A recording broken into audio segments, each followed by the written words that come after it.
What's up, dude? How you doing, man? Not too bad. How about you? I'm good. It's a little different corner you're in. I think it's just angled differently. It's just like a blank void. I It's a different corner of the void. know I've just got Arnold behind me, but it's like half the time it's like cut off, so you just see someone's torso randomly. Just the nips. Yeah.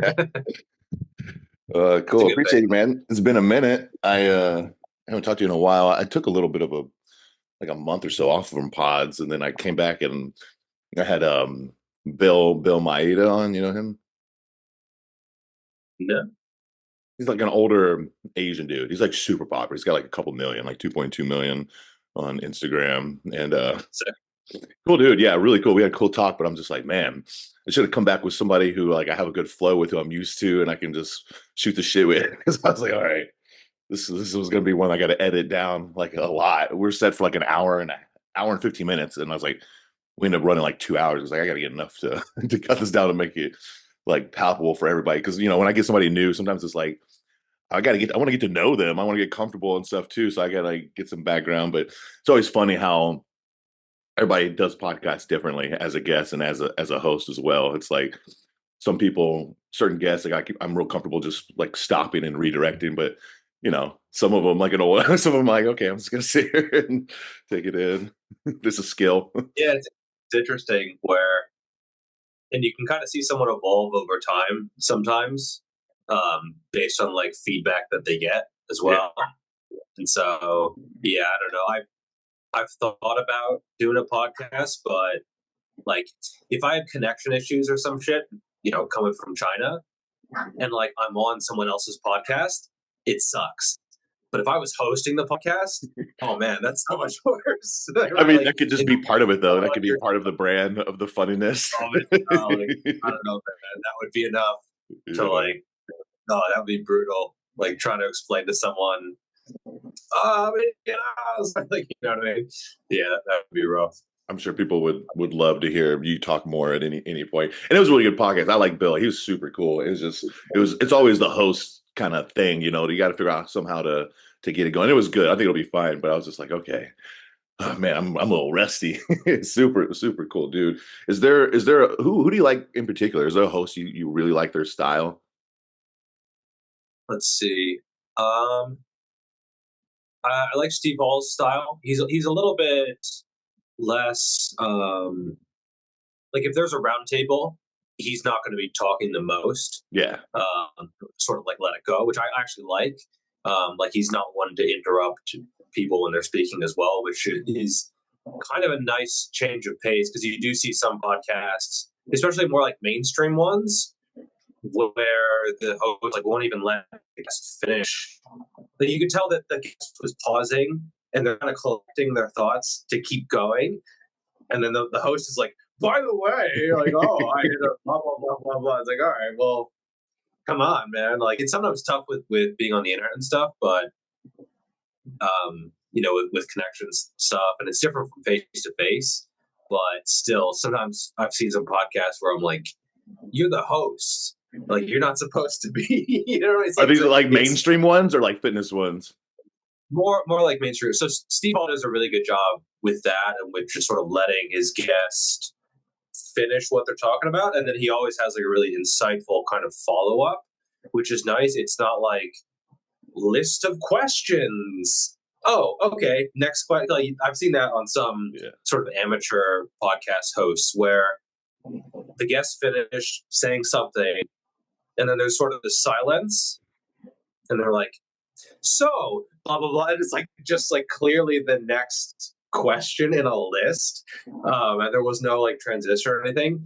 So Steve does a really good job following up, and there have been a few times when I the guest said something, and I was like, "Come on, ask him that! Like, you got to ask him that." And he did. And I was like, "Yes!" Like he's really good at that. Dave And just the Filoni's also British and really just good. the accent helps too. It does, yeah, yeah. I've thought about. It's interesting. My brother lived in England for a while, and we grew up in America. and now he lives in Australia. So he has like a weird trifecta. What's up with you guys? What's fucking wrong with America? America. Okay. Well, it's funny because our dad moved from England to America and married an American woman, and I moved to China and married a Chinese woman, and he had married an Australian woman. So it's like it's just sort of our thing, I guess. Conquered almost every continent now. Your bloodline. Well, I don't know. You know, the bloodline will continue with me unless you count a little church. I don't know. Doesn't quite count. That's so funny. Steve, yeah, I think Steve is my favorite as well. He has, and speaking of Steve, I mean, he's looking so much more jacked over the last 2 years, right? And now he's like got his head shaved. He should just jump on cycle. He already looks like he's on gear, and his head especially. You know, he doesn't. he's got kind of the gear shaped head already. Might as well just load up, right? He would have crazy biceps. He's got such good biceps. Yeah, he's a really good example of like you just keep going. Yeah. Like you just keep going, and then you keep learning, and you keep working really hard. You know, he trains hard. He trains with a good amount of volume. I mean, he knows his stuff too. I think that a lot of his progress has come after he slightly like lessened some dogmatic ways of thinking on certain things as well, you know? Yeah, no, I'm like the more dogmatic you get, and I've been there too, the more dogmatic you get, the more you get like pigeonholed into, oh, I'm the blah, blah, blah guy. Like I'm the guy who only does one set. All right, that's like kind of a shitty motto. Like a second set of rear delt races, you don't think, you know, maybe you can recover from that? No, I only do one set. And if one set doesn't work, then I need to train harder on that one set. Like, okay, I see people fall into those kind of traps. Or they're like the volume guy. For a while, I was the volume guy. Yeah, and it was like watering down my sets because I thought I had to do, I need to do 30 sets per muscle group per week. And like they were all kind of shit sets. Like they were still working hard, but they just got sloppy. You know what I mean? Like you can be pushing it pretty darn hard, but if it's just sloppy, you know what I mean? You're just not going to be hitting. Like I've seen people ostensibly training their lats, and I can just look at them and be like, that's not doing what you think it's doing. You could do 30 sets per week of that, and it's like you'd be better off with 10 or even 5 like really high quality sets where the lats are actually being, you know, taken to failure. And so that was one trap that I got into where I was genuinely training hard and training a lot, but there are other variables too, for sure. Are you big? Do you do the kind of like the flap style stuff where you pull from the side much? I was training some of these science-based kids, these influencers down in Texas, and we were doing frontal pulls for lats, and they were getting just so sore the next day. Like I only, you know, they're like, I thought I couldn't really get lats from that angle. I mean, Dorian was right, I think, for the most part, when he talks about like shoulder extension and like narrow grip for the lats, and like his lats are pretty good. We were doing more frontal plane rows. I'm sorry, a little bit more, like not quite so high, but a little more rowy, but still angled up a little bit. Yeah. Is that leaned? Is that with the torso forward or like pretty vertical? This one we were pretty vertical, but I do it forward as well. Yeah. So I do a kind of like I call them golden rows. Yeah. Even though like Arnold did them kind of sloppier and cheatier.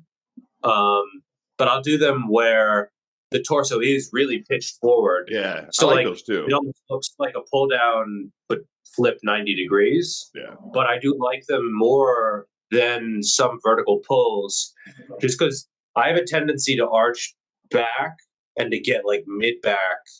As I'm sure you know, but like for the viewer, like I tend to sort of get the chest up and then tend to just retract and scapulate everything. Even on a pull down. And it's tough for me because my abs were for a long time really, really weak. And so I couldn't even keep it in that position to train my lats on a pull down because my abs didn't keep in the right position. But when you're in a row and you're pitched forward, you're just sort of in this position, gravity is kind of helping you. It's helping you stay down and crunch forward. And so I find that I can just really drive down with the lats. I haven't messed around with too much stuff from the side apart from just like wide grip ring pull-ups. But for me, that's more of a Terry's type of thing. I guess maybe if someone was really lat dominant, they could perhaps, if they're really strong, you can maybe find a contraction in that position. It is easier when it's unilateral, right? Like when I see people do wide grip pull downs or pull ups, for me, that's a no for lats. I just feel it way, way, way higher up. And it's a really good Terry's movement, and I do them for that. But for the lat, some a little bit more focused. So either those golden rows or maybe like a one arm sort of hammer strength pull down where I'm really like focused on contracting at the top or at the bottom and then like getting a good stretch at the top, either like across a little bit. Because I don't have the big rib cage, so like, it's not going to wrap. You remember the video? Did you see that on the video? Yeah, I saw that one. Yeah. I heard about the concept of wrapping around the rib cage, but I just feel it in the delt. Exactly. Well, your wrap around is like, whoop, like right there. Yeah. Yeah. Like I could wrap around both at the same time, and it's like the same shit. Yeah. So occasionally I'll do unilateral, but it's more for like activation and warming up. Like it's not necessarily like I wouldn't go across as a main movement because it would just turn into rear delts and maybe like, I don't know, mid lower traps kind of situation. Yeah. So, yeah. Yeah, I like that. I just saw your story today where you're doing that row, and you do things so intuitively, which any good bodybuilder does. That's why I love like ECM stuff, right? Because it's just kind of following intuition, like you and I always talk about Alberto. But the way you were leaning forward, like it's going to take away that ability for you to retract. You're going to force that depression a lot more, and you'll get some elevation, which can be really good if that's what you're going for too. So yeah, I like that. Just put yourself in positions where you don't have to like fight. What your body wants to do a lot of times, Yeah, and I'll go beyond failure because like there are sometimes when you go beyond failure and you lose it in the muscle. Yeah. You know what I mean? Like you're trying to train your quads and you're pushing really hard and the last few reps were just like hips and lower back and bullshit. Like you're not getting anything out of it. But for me on that movement specifically, even when I'm not getting that full sort of contraction at the contracted part of the rep, I'm still getting like a ton of lats, even to the point when I'm like can barely move it. Like I still feel that initial pull really deep in my lats. I actually don't entirely agree with the instinct thing though, because it can be. I mean, it can be very tricky. You're right. It can go both ways. Yeah. Like because for me, if I relied purely on instinct, it would just go to some areas, but not others. Like it's a weird thing because now I've gotten to the point where I can do a lot of rows and I my lats. But getting to that point wasn't necessarily instinct. Like it's instinct now, but only because it got developed enough. And so I think like if you had gone back 6 years in a time machine and told 2019 or 2020 me, like go by instinct, like that wouldn't be enough for sure. We develop those instincts, right? Exactly. Yeah, that's what I'm trying to say. Like you have to combine the instinct with a habit of doing it right, basically. You know what I mean? Yeah. Well, I mean, Alberto's been doing shit forever, and he's my other example. So it's like, again, I feel like a lot of times your intuition is even better when we first start to, and then we start to kind of like train it out of us as well. But yeah, I think I love getting your guys' especially your natural guys. I feel like you guys approach it just so much more on a thinking level. A lot of the gearheads that I hang out with. I've heard it like makes you feel your muscles a lot more. Oh yeah. So maybe like, and it does seem people who hop on, they do often train a little bit differently, right? Like maybe they do go more based on feel or soreness or the pump, and like the sort of metrics kind of fall by the wayside, like the progressive overload side of things. I don't know, man. Most meatheads are fucking still obsessed with progressive overload. I think as they should be for the most part. But it is interesting. I've seen a number of guys where they hopped on and then they're like, it doesn't matter. Like, just sort of get a pump, bro, and it's there. You know what I mean? Like, I've seen that so many times, and maybe that is instinct, right? Like, maybe being on the juice makes you feel the muscles more, and that's like actually the right decision in that moment. I don't know. I don't know. I mean, most of the guys I know on gear train way worse than the guys I know not on gear, like at the higher levels. You Yeah, know what I mean? maybe I'm being too generous. Yeah, I mean, if you look at the highest level of like a natural bodybuilder versus the highest level of a like IFBB pro, I always see the natural guys just I feel like they have to for their longevity and like for the recovery, like they just have a little bit better mechanics typically. I mean, of course, there's a spectrum, so much is genetic, but I do think you can get away with a lot more on gears because your recovery is so much better, and you can obviously not have the best training necessary to get the results. What what are you doing? Are you still lean as shit right now? Not super lean. I got down to like an 89 kilo, 196 pounds or so. And I'm up around 11, 12 pounds You from feel there. better or not the much? Yeah, yeah, better. I mean, You were lean. pretty lean, but I also didn't. We got a rare smile frozen on you though. Normally we get you frozen with like the very confused look. We got to screenshot that. Real Okay, quick, cool. sorry about so I was asking if you were really lean. You said you got down to like 186, which on your frame, I mean, you're what like No, no, six? 196. Okay, I thought you said 196. 186. Okay, Don't okay, take those 10 pounds from that's me. huge. No, that's a huge difference. That's what I was like, damn, because you were really lean. So 196, man, you looked really lean at 196. I mean, how close do you think that was to stage readiness? You think you like 5 pounds you would have been there? Uh, that's a tricky one. That's a You have tricky butt one. lines? Yeah. You had I striations had in the glutes? I had a vein in the side of my fucking glutes, so it couldn't have been that far off. But I'm a little bit hesitant because we've all heard the story of the guy who's like, "Yeah, man, I was 5 pounds away Yeah, from but you're stage," not and that then like dude. Yeah. a little bit blubber. Yeah, so no, I was. I'm pretty confident that it would have been within 10 pounds, maybe five.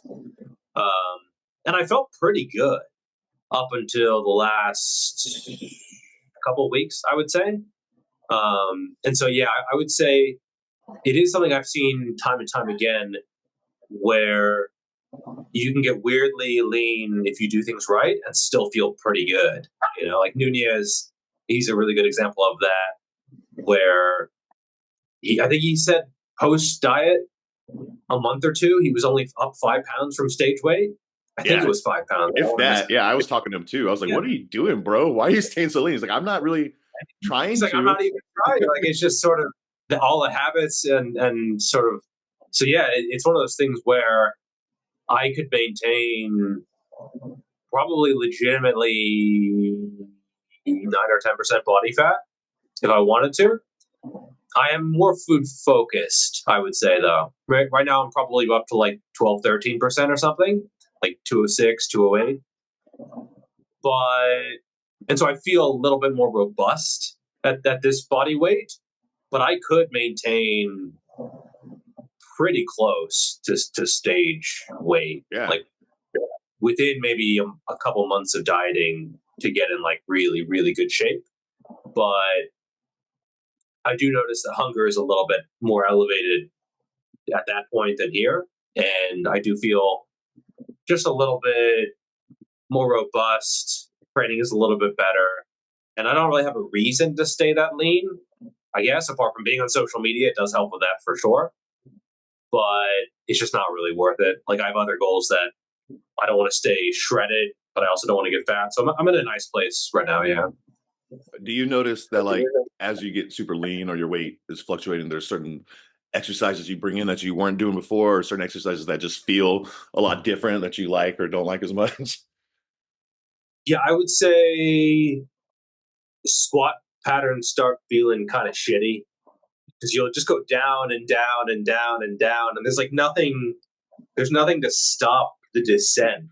And you're just You know what I mean? Like normally around the knees, you have a little bit of fat around the hips and the glutes, but like weird things change. Like when you get totally shredded, it's not vulgar, but even like washing yourself in the shower, you're like, man, there's like, oh, there's that's different. And so, but then I would say I just need to be a little bit more careful when I'm that lean, especially if I'm doing a fair amount of cardio and steps and, like, do I really want to do like a super lengthened hamstring movement where I'm getting really stretchy, or like a super lengthened biceps movement? I would say pecs, biceps, and hamstrings. Those are the three muscle groups where I'm like, yeah, I'll be a little bit more careful when I'm pretty peeled, just because they do seem a little bit more prone to tearing. But, quads and triceps and most back muscles, I still give them good thrashing, even when I'm pretty darn lean. And then I would say I just expect my bench press to get weaker. Like it's going to get, if I lose 10% of my body weight, my bench is going to go down 10%. It's just sort of what happens every single time. I'm not that attached to my bench anyway. So it doesn't beat me up that much. But for some guys, oh man, they see their bench numbers dip and they just can't handle it. And so they stay in this kind of perma fluffy state for maybe a little bit too long into their 40s. And then you're like, yeah, is it worth holding on to a pretty decent bench press for that? Probably not. But that's not a trap that I'm ever really going to fall into.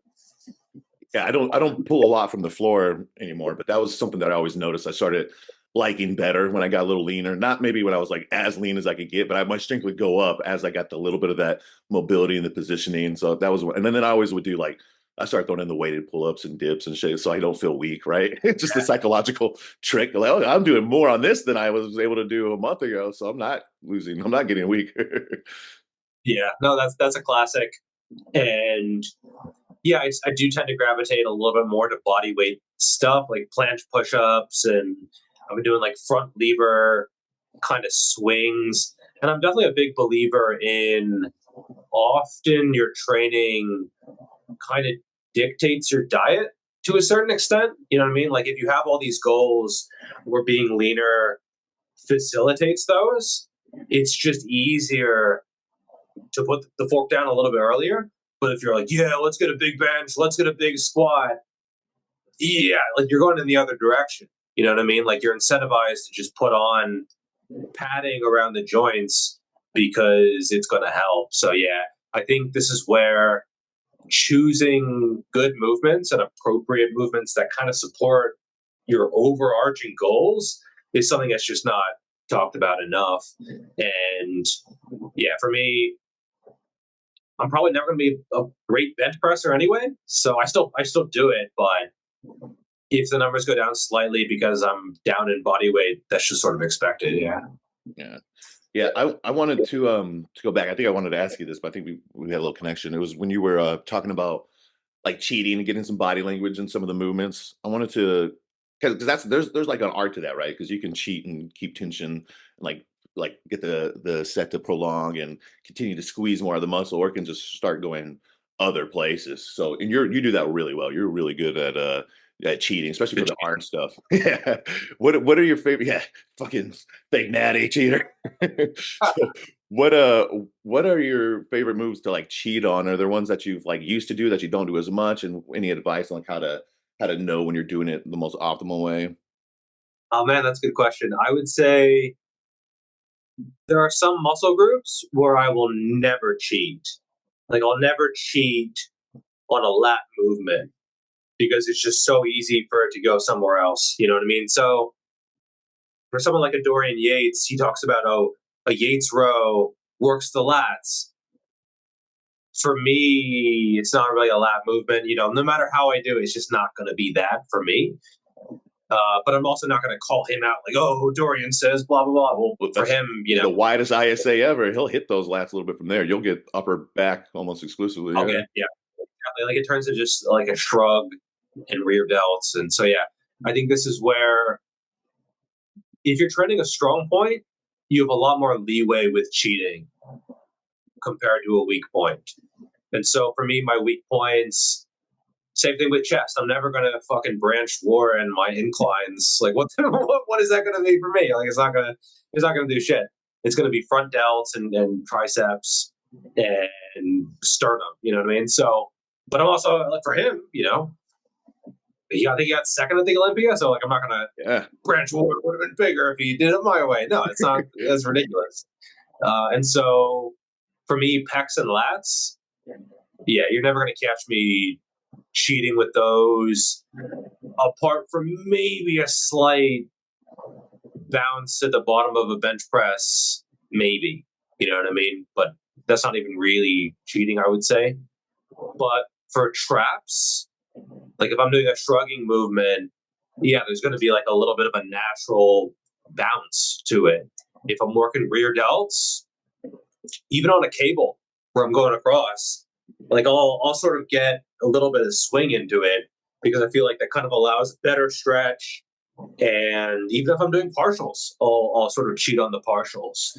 So for me, rear delts, heck, even for side delts, I'll sort of swing into a cable lateral raise, or even a dumbbell lateral raise to a certain extent, just because the tension is going to stay there. Now, I wouldn't always do that because the traps would come into play, but I've gotten to the point where I can cheat, but it's still where I want it to be. And then let's see. Arms, triceps, I'll still cheat. Like I'll still kind of swing on some push downs, on some variations of overhead extensions. I'll still sort of get a little bit. But if someone has a history of like elbow issues from extensions, then I would not do that. I would keep that pretty strict. On biceps movements, I would say I'm stricter than I used to be because of tendonitis, and especially like cheated barbell curls. Yeah, those tend to be pretty hard in the elbows for me at least.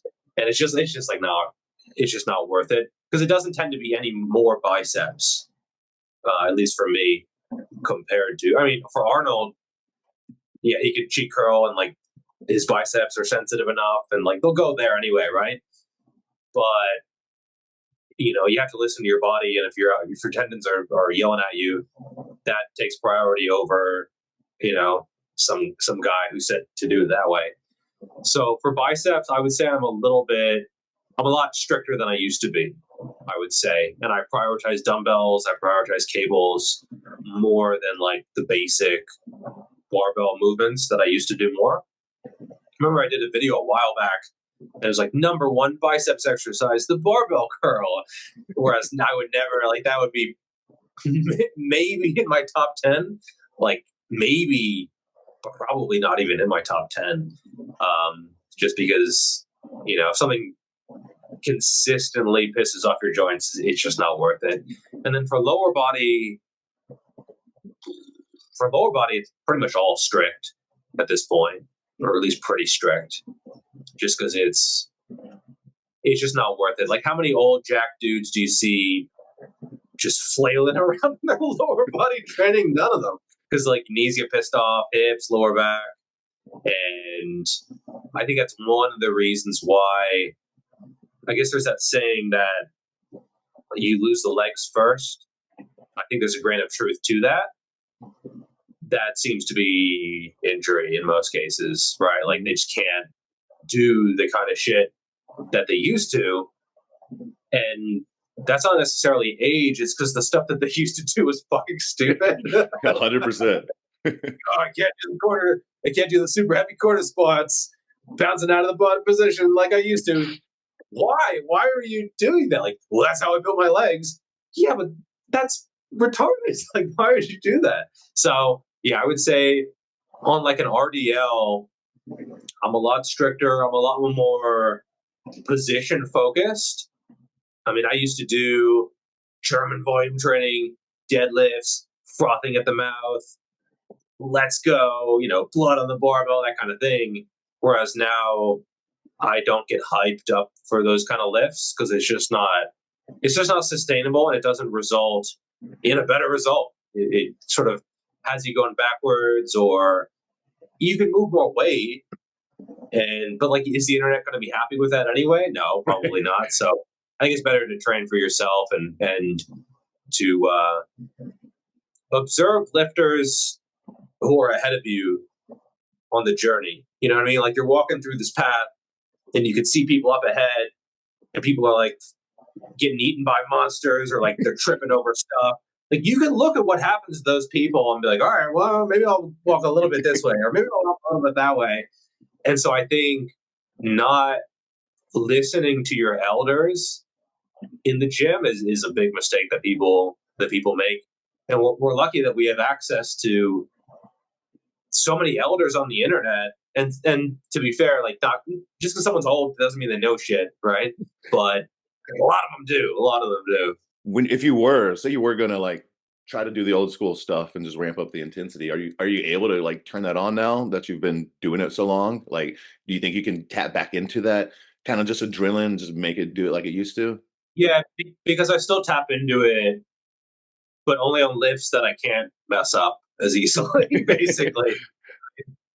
So if I'm doing a machine, then oh yeah, like, let's get swifty, let's get after it. You know what I mean? Maybe not to the extent of like sniffing ammonia and sort of getting a passerby to slap you in the face or something. Nothing like that. But it matters to me. It still matters to me, and so I try to choose the right amount of that. But yeah, I think that's one of those things where if you need it, it's there. Like, if you really need it, it's always there. It's just like choosing the right moments for it. Like, I'll do it actually more in my cardio. Yeah. Now, if anything, you know what I mean? Like, if I'm doing a really hard piece on the rower or something, like, fucking get after it. You know what I mean? Like, I'll leave it for that, because that's something that I would need it for. But if I'm doing a set of RDLs or some kind of squat pattern, like, there's no point in me getting fucking fired up for a set of walking lunges. You know what I mean? Like, it might allow some extra weight, but it's I don't want that weight, actually. You know what I mean? Like, I want to keep I want to get the most out of the least amount of weight on that kind of stuff for now. Even if the internet's like, well, there's no way he's natural because he's not strong enough. Like, if you look at the way that I'm usually moving, it's often intentionally making it more difficult than most people would. Because most people are fucking weasels. You know what I mean? Like, they'll just make it as easy as possible, and then they'll be stronger, but they'll look at someone else and be like, why don't I look like him? Strength standards are bullshit. Yeah. Like Chris Bumstead video, the Runvus one that he posted, you know what I'm talking about? Oh, is this where he's been getting into it with Keenan? Yeah, I mean, like the curl, but yeah, with Keenan, and now everybody's into it. But yeah, I've seen parts of this beef, but I haven't.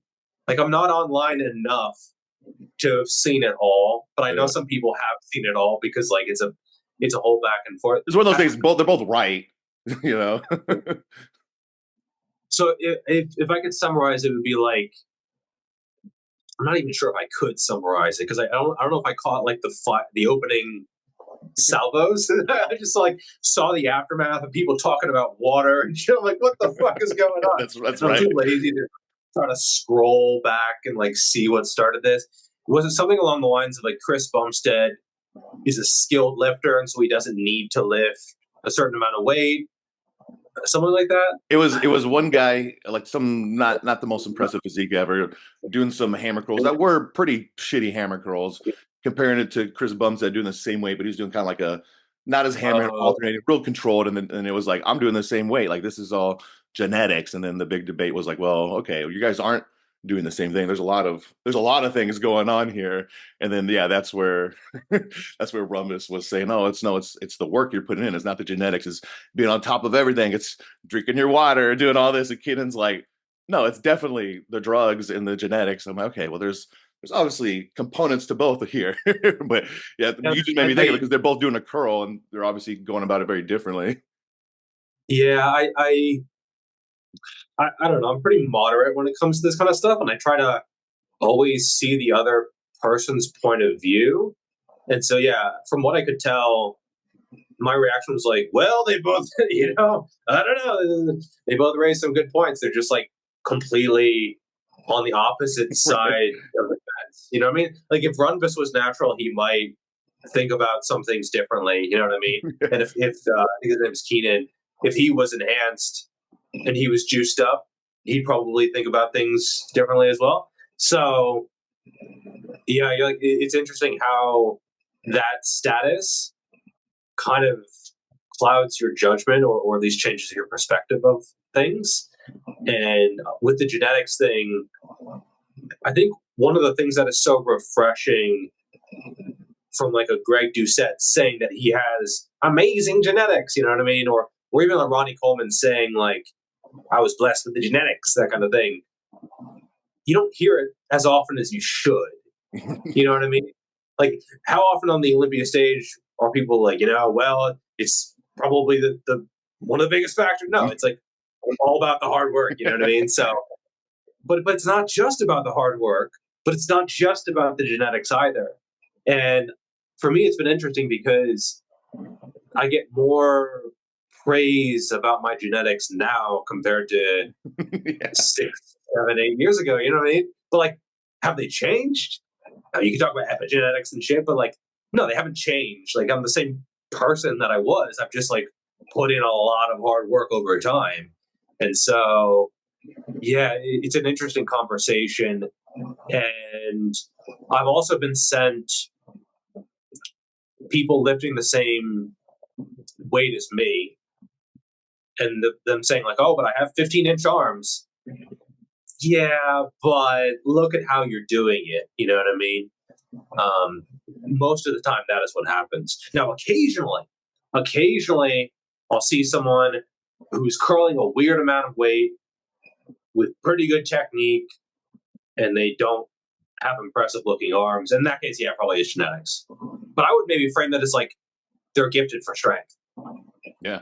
Rather than they never look at that because it's a curl and they want to have the arm, but like they're gifted for strength. They must have insertions that are just super fucking well leveraged and they can curl as much as someone else with less muscle. Like that does happen. Yeah. Some people will use more of their connective tissue to transfer force. That's just their structure, their setup. I was wondering, talking about these natties and kind of going against the gear users, which I think that's really funny. I just love watching the shit Runvus does because no matter what, it's entertaining. No matter if you agree or disagree with it. There's some, it's not always my style, but it's fun. I like Runvus, and Keenan seems like a cool dude too. But I was wondering, is there like a hierarchy? I guess you don't speak for every natty there is, I know, but like I feel like I got in really good. I do speak for every natty. Yeah. Okay. Good. All right.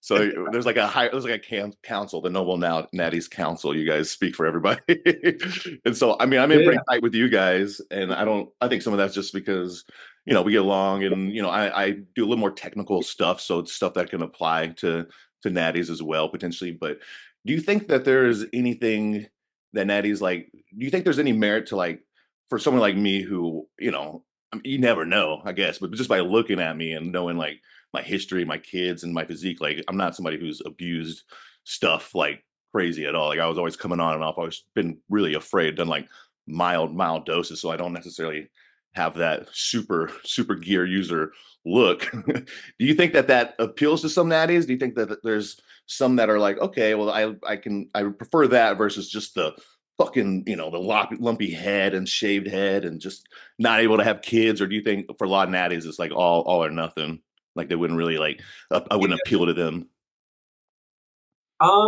It's an interesting question. I think for a lot of natural guys it's like an all or nothing thing. You know what I mean? Like I've gotten sent messages from people who are like, oh, I only follow natural lifters. I would never listen to someone on PEDs. Okay, well, what if someone was like hypothetically on TRT? What do you do then? They're like, oh, that's fine. Okay, well, what if they were on 200 milligrams a week of testosterone? That's where they're like, oh, well, like so his advice is shit because he's on he's on the high end of the normal range. And this is where like they're not actually thinking logically, and I always just assess a source for what it is or a person for who they are. I just, because there are people who are natural who are shit sources of information, right? Like just because they're natural doesn't mean. Actually, I have a video that I already filmed that I filmed a while ago. I just haven't edited it, and it was like this is going to be a little bit of a preview because I'm sure this will come out before that video because you're quick with things. But it's going to be titled like how natural lifters cope. And one of the things is like, oh, I would never listen to someone on gear, only naturals. And it's like they're following people who are natural and they give like the worst diet advice. And being natural doesn't automatically mean that you give good advice. And someone being on gear, that doesn't necessarily mean they give bad advice, right? Like some do and some don't. And there's probably a trend for like natural lifters giving better advice for natural lifters, but it's not like a 90% correlation or something. You know what I mean? It's if you plotted every fitness influencer in the world on a graph of like how natural they are and how good of advice they give, it wouldn't be just a complete line where everything is predictable. Like, oh, he's on trend and blah, blah, blah.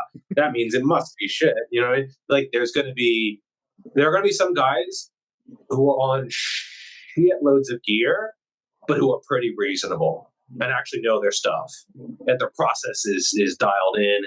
And maybe they coach natural lifters, or maybe they were natural for a really long time, or maybe neither of those, but they are just reasonable people, right? Who don't get dogmatic about their own experiences and realize that other people might benefit from different things than them, that kind of thing. So, yeah, I try to push back on the only follow natural lifters because, like, I benefited from the information from people who are not natural. Yeah. I mean, if I'm on trend, which I haven't taken trend in years, I am probably gonna do one more show, so I might hop back on eventually. But like, don't take my advice when it comes to life or like relationships, but my biomechanics advice is still pretty good. It's not gonna change that. So it really depends on your information. I can see how like diet stuff could be kind of tricky, you know, that's gotta be a little bit different, but again, not entirely, but I don't know. It's just something that I always find interesting because I really wish there's a parallel universe where I just stay totally natty and I just see what it looked like. Because I was going to ask you about that because I've seen you mention it, or I've heard you mention it at least a couple times before. Like, oh, like if I had stayed natural or something. So, like, if you could go back in time, like, what would you? I don't know. Like, would you? I think I would. Going back now, knowing where I am and knowing like where the world is, I think I'd probably stay natty because I think I really could have just a wild natty physique. I mean, I was getting accusations since I was like 16 years old that I was on shit. I mean, I don't know. I think you've seen some, but I was in really good shape, and like and comparatively as an enhanced, I'm not as good as I was compared to the natties when I was natty. Some of that might just be, you know, not taking it as serious and stuff as well. But I probably would. I mean, it's not like it's something I sit there and have huge regrets on because it's like I've always been pretty careful. I don't think about it too much. But I think coming up where I was with no like father figure in the early 90s, like, you know, like I was like really ingrained in my brain, like I got to be like overly masculine. I gotta hit this thing. So if I could go back and I know what I know now, I would. But if I could go back, like, and I would just repeat it every time if I didn't have everything I have in my knowledge now. Yeah, it's an interesting one because it's not like a 0 or 1 type of thing. Like there are levels of enhancement, and like different people go about it in different ways. Like you see some 17-year-old who's just clearly on just like the response to it, but also just they must be on so much shit, and like they never give good advice. Like, you know what I mean? Like you can look at them and it's like some TikTok viral video, like 17-year-old on trend. Like, okay, well, he's not going to give a good advice, right? But then there are levels to this where people who have been a little bit more responsible. The shame is that people who are more responsible often just don't have the same level of freak factor because, you know, it's just like an area under the curve thing, I guess, with like more drugs equals bigger, you know what I mean? So but then like people taking more drugs usually give worse advice anyway. So the thing is, for a lot of people, it is a 0 or 1 thing, right? So like once you go enhanced and someone's open about it, if you don't look like Ronnie Coleman, people are like, "What's going on?" You know what I mean? So it's like, I think once you give up your natty card, yeah, you're kind of in a different pool of human beings. So yeah, I've seen some people hop over to that side, and sometimes it does work out pretty well. But yeah, sometimes I think people sometimes have expectations of like, oh, I read this study and they gained blah blah blah amounts of muscle in almost no time. It's like, is that going to happen over and over and over again though? You know? Yeah. I mean, yeah, it's funny. I do think that when I do, because I was hopped on when we first met. I was getting ready for show, so I was like on, and like shoulders were popping and stuff, and like I wasn't quite as popular, and like now, I'm a little more been natty for like 2 years, so it's like it's a little bit more normal. But I wonder if there'll be like what it'll be like if I do hop on again, because it'll be some pretty drastic changes, because it's been a while, and I wonder like it'll be interesting to see now that I got more viewers. Do you get like body image issues when you go off and you kind of like shrink or no? No, I mean, I still look pretty good, and I'm not like, I'm not, I mean, I'm just with my kid. I mean, even if I mean, I'm going to turn 39 next week, so it's like, I don't really get in my head until I start looking at other old pictures, kind of, then I'm like, oh shit, that fuck, what the fuck? Like, is it really? But, I think if my strength was worse, I would feel it worse, but my strength doesn't really go down that bad. So like, it's not in my head as much. So I feel like that would actually have a bigger impact. Do you think it's a lot of water weight or like sarcoplasm or Yeah, because it's I just because my body weight doesn't change. It really, I mean, it will a little bit. I'll gain like 5 to 7 pounds, but I will just look.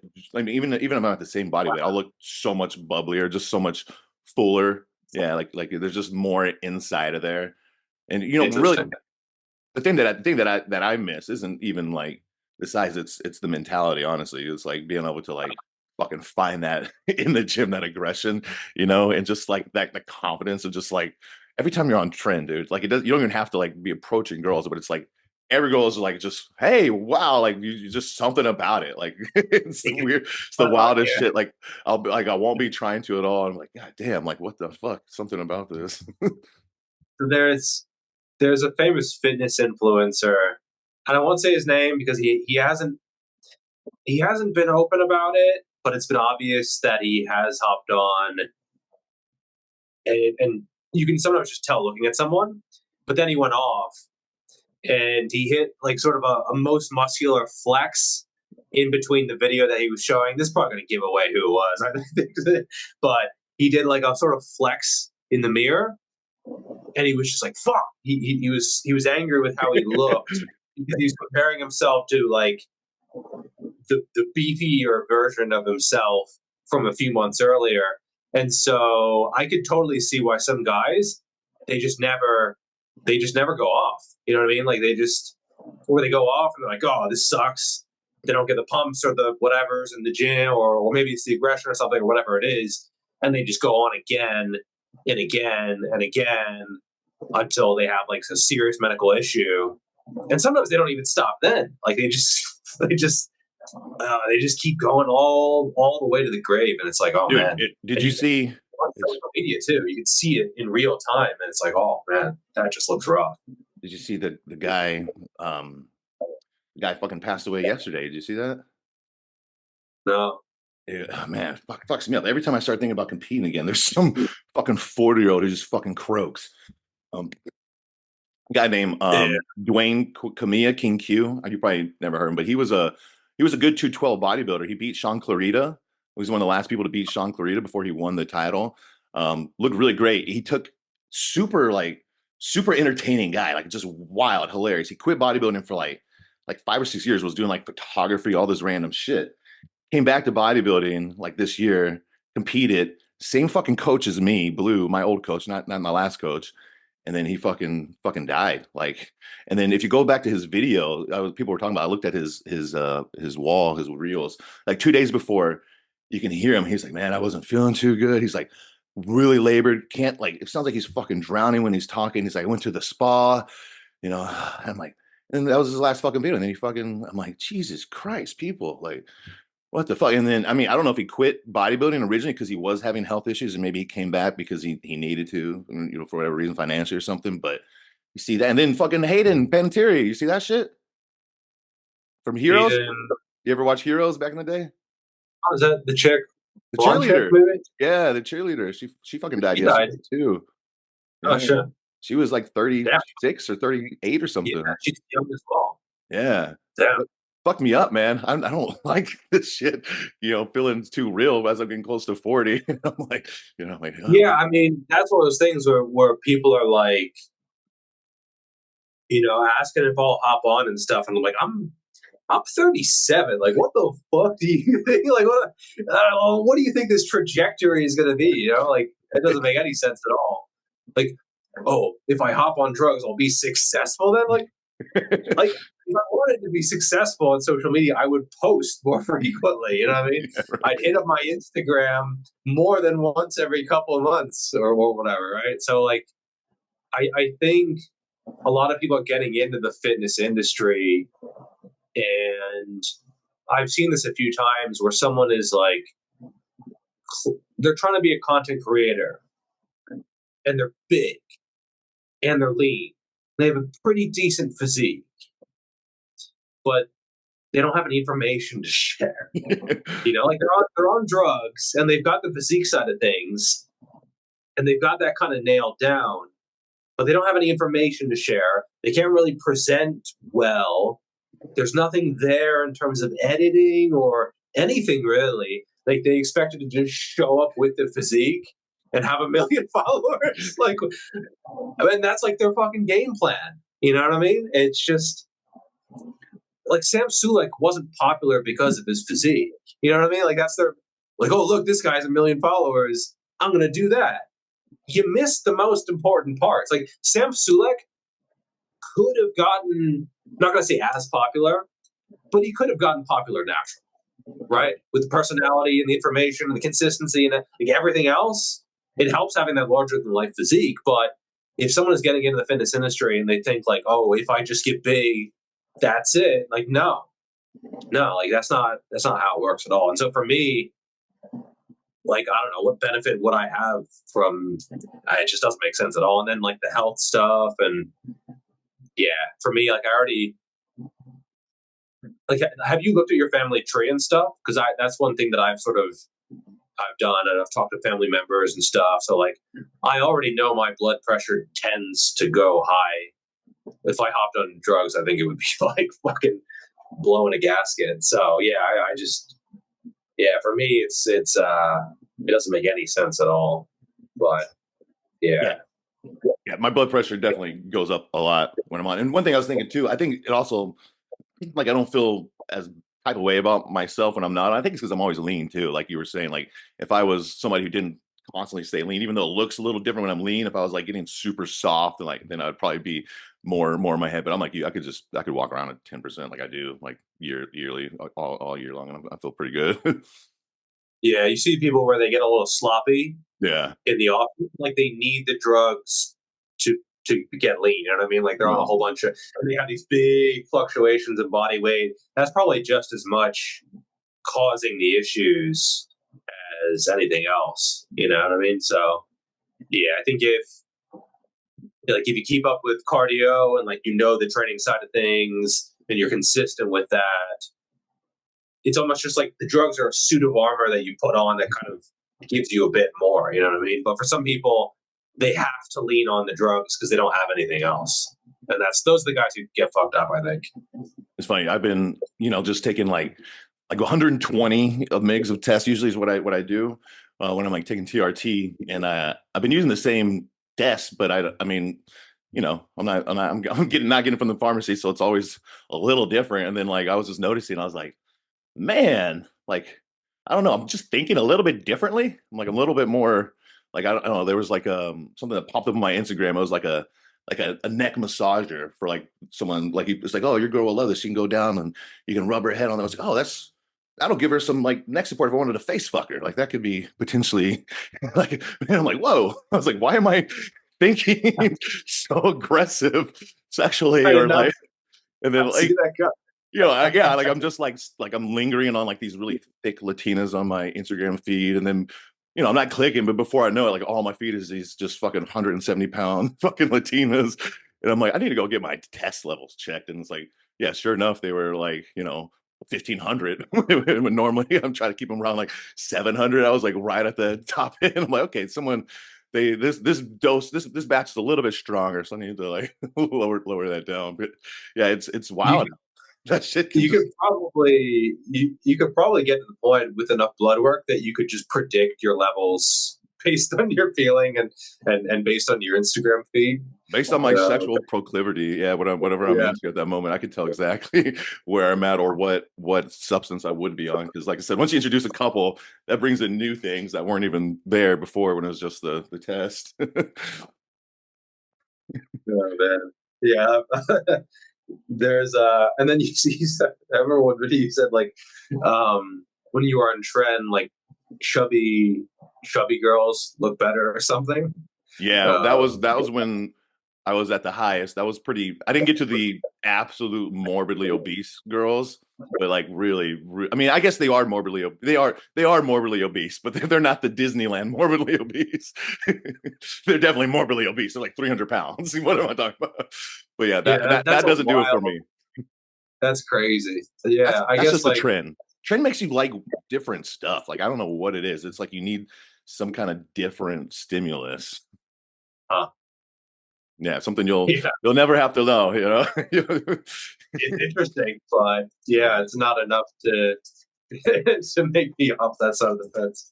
But so off of drugs, I was one thing totally changing the subject, kind of, but I was curious, obviously you're not on any gear and stuff, but what do you take supplement wise? I don't think I've ever asked you that. I was curious. Not much. I forget who pointed this out. I try to always cite my sources but I don't remember who said this. I think it was one of the Team 3DMJ guys. I just don't remember which one. But there's kind of like two types of natural lifters. One who are like, I'm natural, I don't take anything. Protein powder is cheating, bitch, that kind of thing. And then there's the ones who are like, well, I'm not on anabolic, so if it's not banned by WADA, I'm gonna take everything. I would say I'm more on the minimalistic side of things. Like I'll take Metamucil, anabolic as fuck. Where are When you at? Why cutting, do you have Metamucil just chilling by you? You're in a fucking pantry? It looks like you're I in a don't know pantry. what questions you're gonna ask. Protein powder.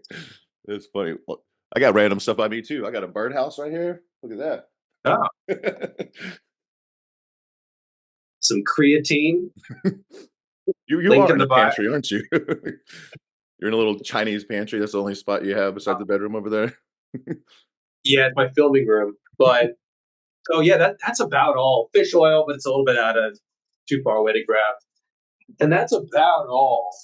Um, yeah, fish oil occasionally when I remember, which I'll probably remember later because we're talking about it. Creatine, whey protein powder. I've dabbled in creatine or in casein, but Fucks my uh, stomach up.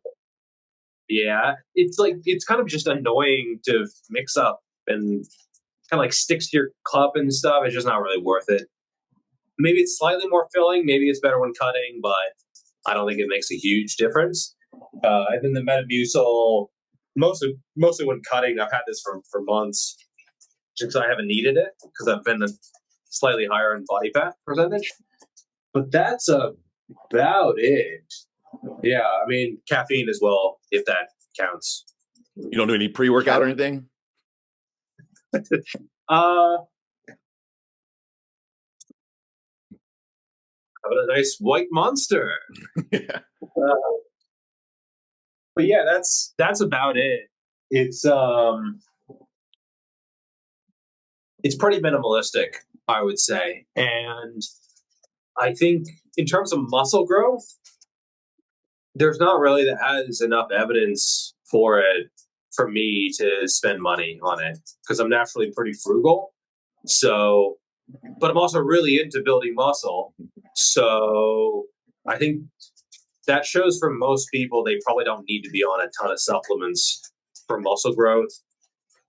Maybe for health, there's some options, but none that I take. And I kind of like to keep the list of supplements pretty short. Like there would need to be a lot of evidence and it to be pretty inexpensive for me to like. I don't even take a multivitamin anymore just because I'm eating enough whole foods. So one thing I've noticed is with client questionnaires, this has happened a few times where someone's like, I have a $500 per month budget for supplements. What should I take? And when I give them the list of stuff that I would recommend, which is very short, they're kind of disappointed for some reason. Like, I just saved you hundreds of dollars per month. But I think they wanted to take action. They wanted to do something. They wanted to Tony Robbins it up and take massive action by buying something. So they had to buy in. Oh, I'm taking the supplement. Now I better go to the gym and train hard because I'm taking the supplement. I've never needed that. And I also think that's a dumb mentality. And the people who have that mentality usually don't last very long. So, yeah, I don't recommend trying to like supplement your way to a good physique because that's not really how things work. So, but in terms of convenience, I do find a nice protein shake to be pretty good. Creatine, I do definitely respond to. I can see a little blip in weight. If I stop taking, then I start again, I can see, oh, like I'm getting leaner, but I'm not, not changing in body weight, that kind of thing. So I do respond well to it. But beyond that, yeah, it's a pretty short list. And your gut's always pretty good. You don't have to do anything besides the fiber. Do you ever do anything else? Nothing. Yeah, I would say genetically, I have a pretty good appetite and digestive system. And the only time would be when we go back to my wife's hometown, and there's a lot of really spicy food. There have been a few times when it was like, ooh, ooh, ooh. But I think that's mostly because I'm not used to it. Yeah. So after a couple of days, like, it's fine. And part of that was also because I was eating the hot peppers themselves. I was like, I have an iron stomach. It'll be fine. It was when in Rome. Yeah. No. Afterwards, my wife was like, did you eat the hot peppers? You just didn't know. Yeah. I was like, that's just part of the dish. They're in there. Like, no, they're in there to provide spice. You're not supposed to eat just the skin of it against the stuff is enough spice. You don't need to bite into it. Just the proximity. It doesn't need to go in you. And so, but apart from that, I have so few digestive issues that I've definitely gotten like jealous DMs from people. I'm jealous. Where, yeah, because like it's just, I don't know. I live a pretty healthy lifestyle and I eat fairly similar foods and generally pretty healthy. And so, yeah, I don't really have any digestive issues. The only really bad thing is I have a big appetite, which makes cutting kind of rough. But yeah, I wouldn't really say it's a digestive issue. Yeah. I jumped on a colonoscopy a year early because I was having so many issues, and they're like, nope, you're totally good. I was like, fuck, I did that, paid for that for nothing. Just went through all that bullshit. At least I got it out of the way. But yeah, I've been playing with some spore prebiotics, which have been helpful. I got those from Grant Fowler. We did our podcast. He dropped a lot of good info on gut health. Have you ever seen any of his stuff? You familiar with him at all? Yeah. Super smart dude. I really like talking to him. Random question. So you go to your wife's place all the time, not all the time, but you go there yearly at least, right? Yeah. Yeah. So do you still have no plans in the US? Like what? So here's what I'm thinking. I'm going to open a gym within like a year. Would you come if I flew you out? Would you come to US? Any chance at all? Yeah, depending on the timing. I mean, it's a while. Yeah, way in advance. I'm just wondering if it's a possibility to get GVS on soil over here. It'd be cool to do a training session. Sick. It would be like a logistical thing Maybe you can hear him He's like, barking. "What about me, bitch?" Don't forget about me. That would be like the main thing I would say, because like all day my wife's at work and I'm sort of with him, and he's very attached to us.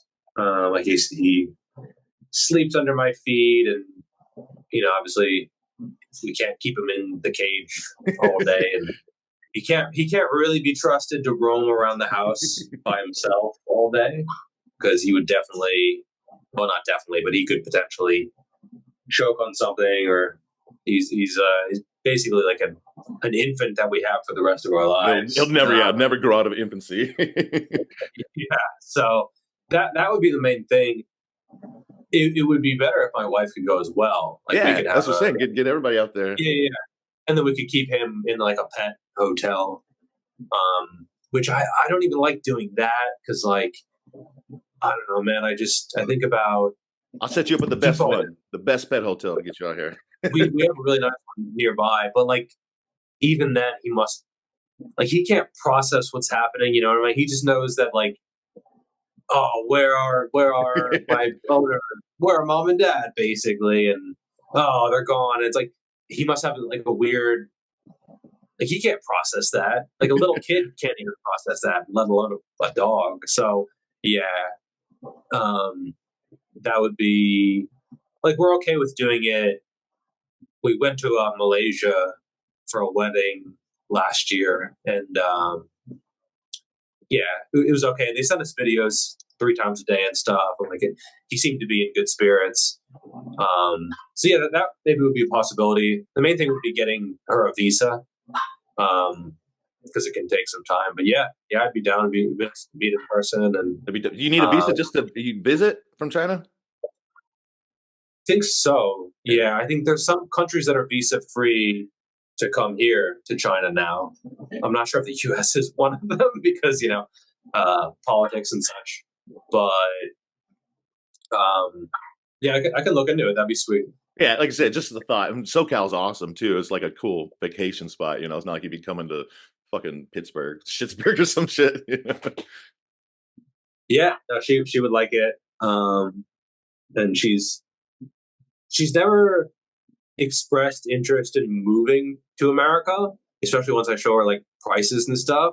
Um, but in terms of like traveling and visiting, yeah, that'd be cool. That'd be dope. Just random. Just thinking. I would love to get like all my homies that I've been, talking with over the last couple years for like a cool grand opening and kind of create a little bit of a cool thing. But we'll see. It's just, there's always so much going on, right? Like it's like when do you make time for that? But I think that now that things are going, I got a little bit more just passive stuff. I think it's time. I think that's where my big passion will be, is getting like a really big in person gym, doing not like super public, like semi-private, having like seminars and shit there, making it a cool little community. You got to like evolve. Like, what do you see yourself doing?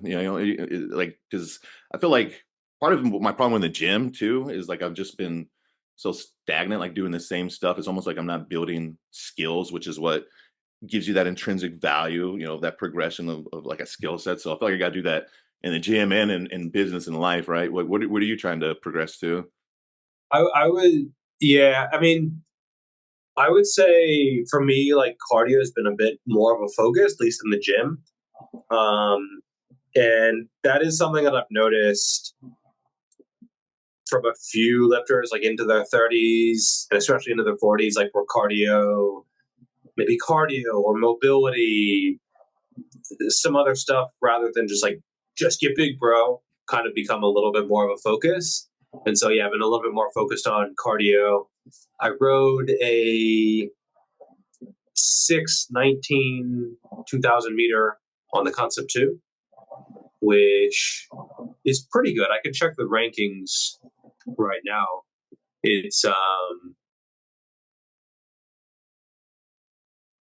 It's pretty good from what I remember. Yeah, so 619 for 2000 meters is 18th out of 2,729. Nice. So it's pretty good. Um, not compared to the elite rowers and stuff, but yeah, it's 99th percentile. So 99%. That's not elite. 99th percentile. Who is it ranking you against? Are these all Asians on the same machine, or is this like a database? What does it go on?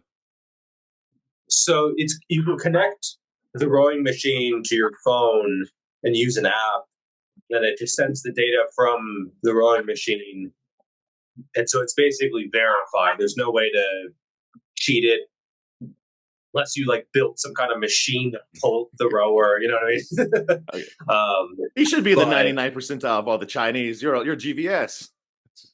No, it's worldwide. Oh, so it is worldwide. That's what I was saying. Okay, that's awesome. Yeah. That's like with the women and the children. Yeah. It's like, you know, but still, you got some high roxers in there, I'm sure. Yeah, so it's pretty good. I've been progressing well, and they have like the workout of the day on the Concept 2 website, and I've been enjoying that. Usually, I'm in the top 3. Sometimes I come in first. It just depends on who shows up. You know, it's like your local fun run. If you're a pretty good runner, you might win a lot of the time, but then like some random elite guy shows up and just crushes you. You're like, oh, okay, like maybe I'm not that good. So I'm sort of at that level where I'm good, but not incredible, at least not yet. And so, yeah, but I'm enjoying that, and it's been progressing well. And it's nice to have kind of hard data because it tells you every single stroke how fast you're going, every single stroke. And then you can check later sort of like how far you went and how fast it was. So I'm kind of a data nerd at heart. So it's been nice kind of tracking the progression and pushing myself in those workouts. And I would say it might potentiate future growth. Like it's never a bad thing being in really good shape. And then, you know, not letting things go by the wayside when I focus on that. It's tricky because you get obsessed with one thing and then other things it's hard to keep up with even at maintenance, you know what I mean? And so it's been kind of like juggling a bunch of balls where I don't want to let upper body hypertrophy down, or arms, or back, or legs, or the athletic skills that I've been doing, or the cardio. So yeah, there's kind of like a lot going on in my training at the moment. And you know, a lot of it is new as well, especially the combination. So it's kind of going by feel and kind of just playing things by ear, at least to a certain extent. Yeah, something I've been thinking about a lot lately, just how important like novelty and building skills is in your training, where you can get stuck in a bodybuilding rut, and you know there's only so much skill. There is skill, like you can continue to get more skillful, but at a certain point, it's like, you know, you're just that's all the skill it takes to dumbbell bench press. You know, you got it. And so you kind of stop evolving, you stop getting that flow state, that intrinsic value. Something I've really been trying to do is like I said, put in things that require a little bit more skill acquisition, or just something that's just new, just to keep, you know, it fresh and to keep yourself in the moment. But there's just so much benefits too for like learning new. That's going to help your neuroplasticity. I mean, like I said, we're getting a little older and stuff, and it's like you got to start thinking about these other ways to you know, to bring value to your training. And so what do you think that that's important, like building new skill sets as you're working out? I think there's a lot of value in that. Yeah, I think bodybuilding training is a really good kind of base. I think it actually prepares you a lot better for a lot more things than a lot of people give it credit for, if that makes sense. You know what I mean? Like if you're good at pushing and pressing and rowing and pulling and squatting and hinging and isolations, and you can brace effectively, you're good for a lot of stuff, especially if you're doing like multiple sets of moderate reps, pushing really hard on squat patterns, on hinges. You're going to be good at a lot of stuff, especially compared to people who haven't done that. You know what I mean? Like, it doesn't really replace cardio, but it's way better than doing nothing for sure. So, but it's also not everything. You know what I mean? Like, it's really good, but it's not the same as actually jumping or actually doing some kind of athletic movement or like getting up from lying on the ground. I think especially some muscles are kind of just overlooked on bodybuilders, neck, forearms, a lot of the so-called core, like the abs, particularly the obliques. I mean, those are like almost intentionally kept pretty small. You know what I mean? This is something Bill was talking about too. Bill Maeda was said the same thing about how bodybuilders are so dumb for not targeting their obliques. I agree. They're so afraid of getting like a wide waist. That wide waist is food, shitty struck like form while you're working out. Like you can work your obliques, bro. Like maybe don't load them as heavy as you can, like all the time, but definitely work your obliques. Yeah, and for me, it was like a sort of a functionality thing, right? Like, am I going to have weak obliques and leave myself at risk for injury? I don't know. That seems kind of dumb. Just like for a smaller waist, slightly, maybe, like not even much. And so, yeah, I've been enjoying a lot more core training, the ab wheel, trying to do, I forget what they're called, dragon flags, maybe, like where you're on the bench and you're holding it. Those are tough. I've been doing like the weighted ab wheel with the weight, kind of like putting 20 or 30 kilos on my back. And so, yeah, I've been enjoying it. I think at a certain point, motivation is usually the limiting factor, you know what I mean? And it is easy to where you're just doing the same things over and over and over again. And maybe on paper, that's good in some ways because you know any progress you make is real tissue growth because you've been doing the movement. Like if I PR on an incline dumbbell curl, it's muscle. You know what I mean? Like it's not that technical of a movement in the first place. Plus, I've been doing it for 6 or 7 years. So, yeah, it's not going to be technical or anything like that. It's going to be bigger biceps. But that doesn't mean that's the only biceps movement that I do, right? Like it's a curl. You can mix it up. Same thing with extensions. Same thing with a lot of other movements because you're good at lifting weights. I'm good at lifting weight. Like we don't need to always be in touch with the same movements. Maybe for me, squat patterns and pressing, I could do with a little bit more consistency if I wanted to really maximize development. But for a curl or like delt movements, I don't even really get out of touch with them anymore. You know, like as an intermediate, you'd be like, oh, I haven't done this movement. Like I don't even know what's going on. That doesn't happen anymore. Like I've been in touch and out of touch and in touch and out of touch so many times that I don't even really get out of touch with a lot of movements anymore, right? Like if I'm doing a glute lateral raise, I'm basically right back where I left off if I stop doing it, right? So I think when you're more advanced, maybe you don't need as frequent touches on the bar or on a specific movement. And perhaps you could also benefit from variation and variety just from like an enjoyment perspective, but also maybe from a joint health perspective. Like, oh, I only do one squat pattern. You're an idiot. Like, why would you only do what? What are you talking about? Usually they're intermediate because if they were advanced, they would have learned that they need to spread that training stress through multiple movements, just through hitting different angles and hitting the patellar in a slightly different way, that kind of thing, different stances. And this is where I think a conjugate style-ish approach for advanced lifters makes sense, but then beginners hear it and it just like messes them up. So yeah, it's something I'm a lot more open to than I used to be. Yeah, I think once you're intermediate to advanced, like you look at it as movement patterns versus specific exercises or movements. I mean, there's benefits to that if you're a newbie, right? Just get the skills. But yeah, like I think at a certain point, you're gonna get way more benefits to get a little different look. You just want your, just even on a cellular level, even if we're like thinking about tissues and all that, like go down, we want to get different kinds of input from every. We want that cell to get squished every way. We want to get good information, good mechanical transduction, good chemical signals, and I think good movement and variety of movements the way to do that. What do you think about this little beef with Lyle and the snitches? So I filmed a video on that as well, actually. Is it out? You already did it? It's not out. Okay. Probably sometime this week. And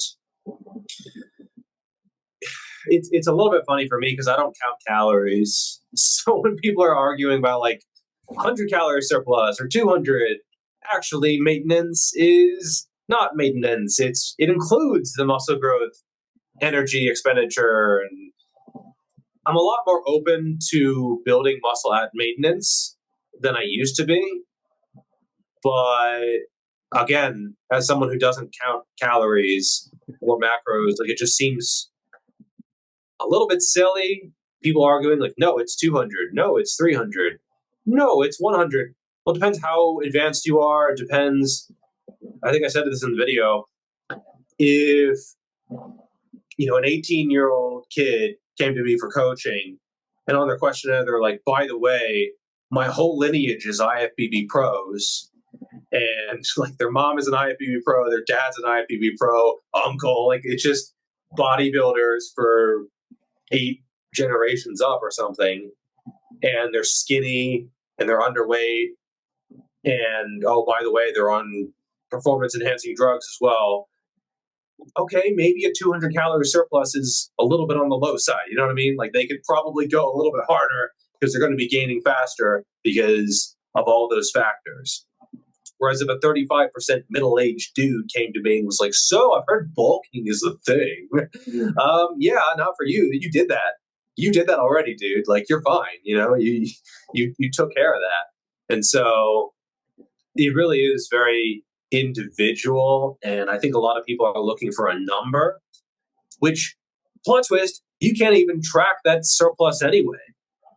You eat out at a restaurant, you're done. But it's packaged, it's processed, or like it says the food label says the shut. Like you kidding me? It doesn't need to be that accurate on the label. And so, or you get people who don't weigh themselves, but they're tracking their calories. You're not tracking the output, but you're tracking the calories in, calories out. That's just asinine. You know what I mean? And so, yeah, it's a little bit silly.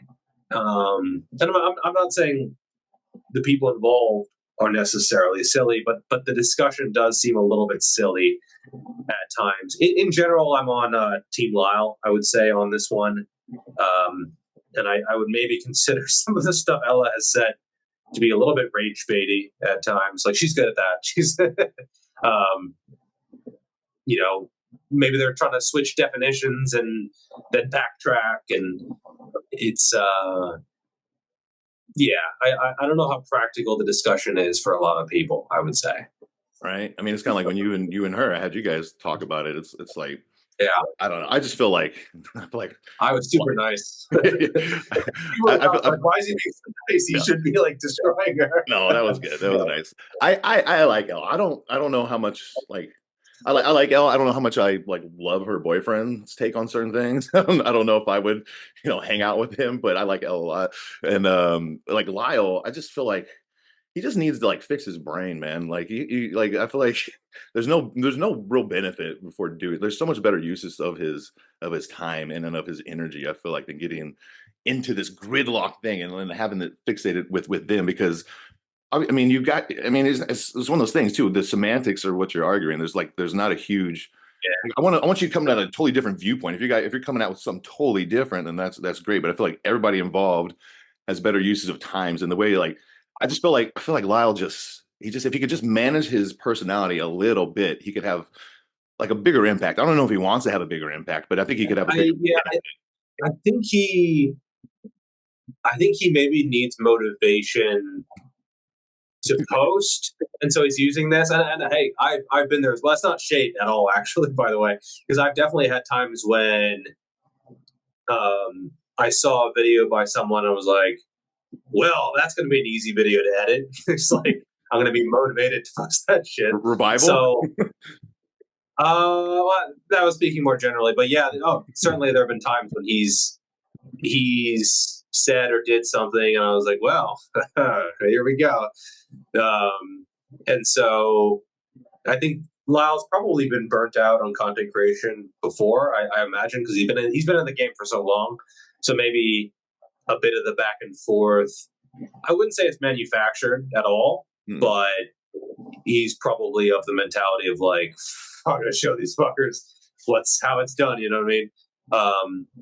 And so, yeah, when it comes to this kind of back and forth, I try to see both sides, but I would say I'm more on his side overall, just because there's no real need to shift definitions and move the goalposts. And this video they'll claim this, and then I never said like that. I don't. It's good for engagement, but I think if you do that too much, it does destroy your credibility. And so, yeah, they should be careful with that. Yeah, and I think they're still going on it, right? But it'll be, at least Lyle is. I mean, I do think Lyle probably has that Kobe Bryant, like Michael Jordan, who's got to like create an adversary to really self motivate. Yeah, that's exactly what it is. Yeah, and you probably don't want to get on his bad side because it would just be a pain in the ass, really. You know what I mean? Yeah. That's funny.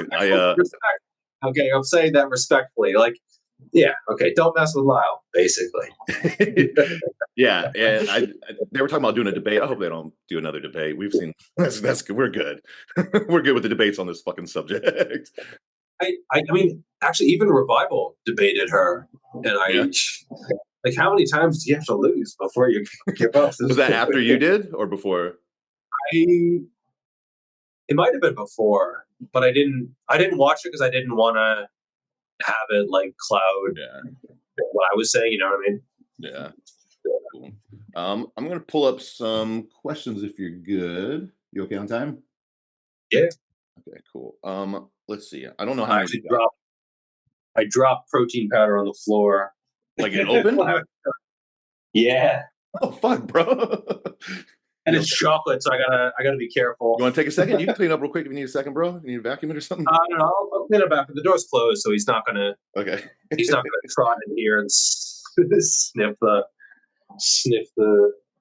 chocolate off the floor. That's funny. Let's see what we got on ID. I got a couple of these. Okay, cool. So some of these are probably terrible. I didn't really look at them, so we'll see what we got. If there's anything worthwhile, if not, we'll just go back to bullshitting. Okay, this is interesting. This is cool.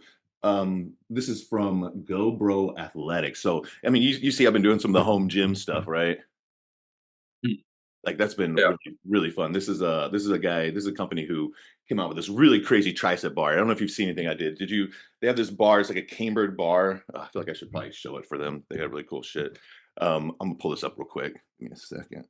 Do you do a lot of tricep presses using anything? Just the rope typically, but it would be nice to have something a little bit more stable for the push downs at least. Yeah. But I mean, do you do any kind of pressing, like free weight pressing for them? For triceps? Yeah.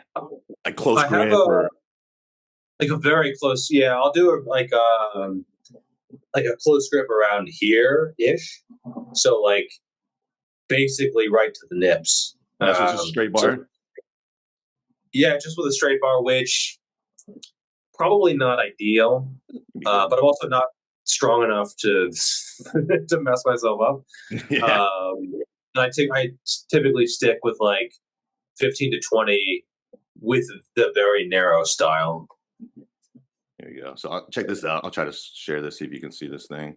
So this was a question from these guys. I'll get to the question second, but I want to show their bar because it's really dope. And they are like a brand new kind of startup trying to get their shit going. It's cool seeing, dudes follow their passion. Couple fucking farm strong dudes. Okay, so how do I share right here? So this is a test. I suck at this. All right, you're able to see this setup? Yeah. Okay, I might turn off the volume. Let me see what happens. Is that porn in the tab? No, I'm just kidding. Maybe. Where are we at?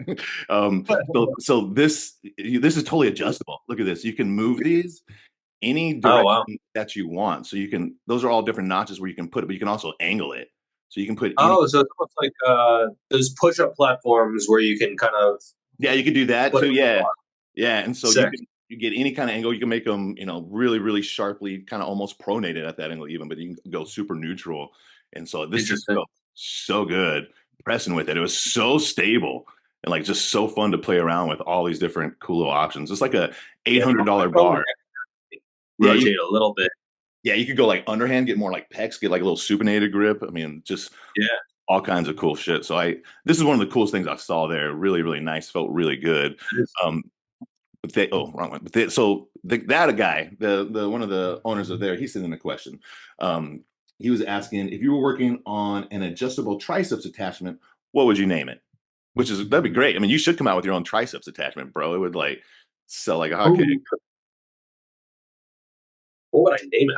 What would I it don't be? know. What do you think you would do? What any variation? Usually, it just Uh, has to be a variation of something that's already out there. It's hard to invent a whole new thing, but yeah, I mean, for me, when I'm doing my push downs, I don't like ball slippage. no one likes You ball know, slippage. it's just and there's two rope attachments in the gym.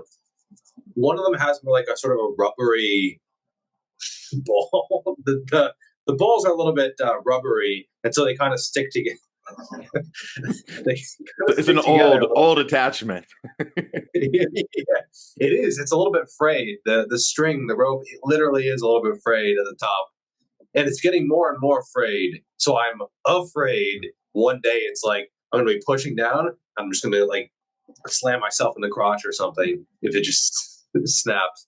But you can't think about that when you're pushing a set, right? Like, what if this happens? Someday it might, but we'll see.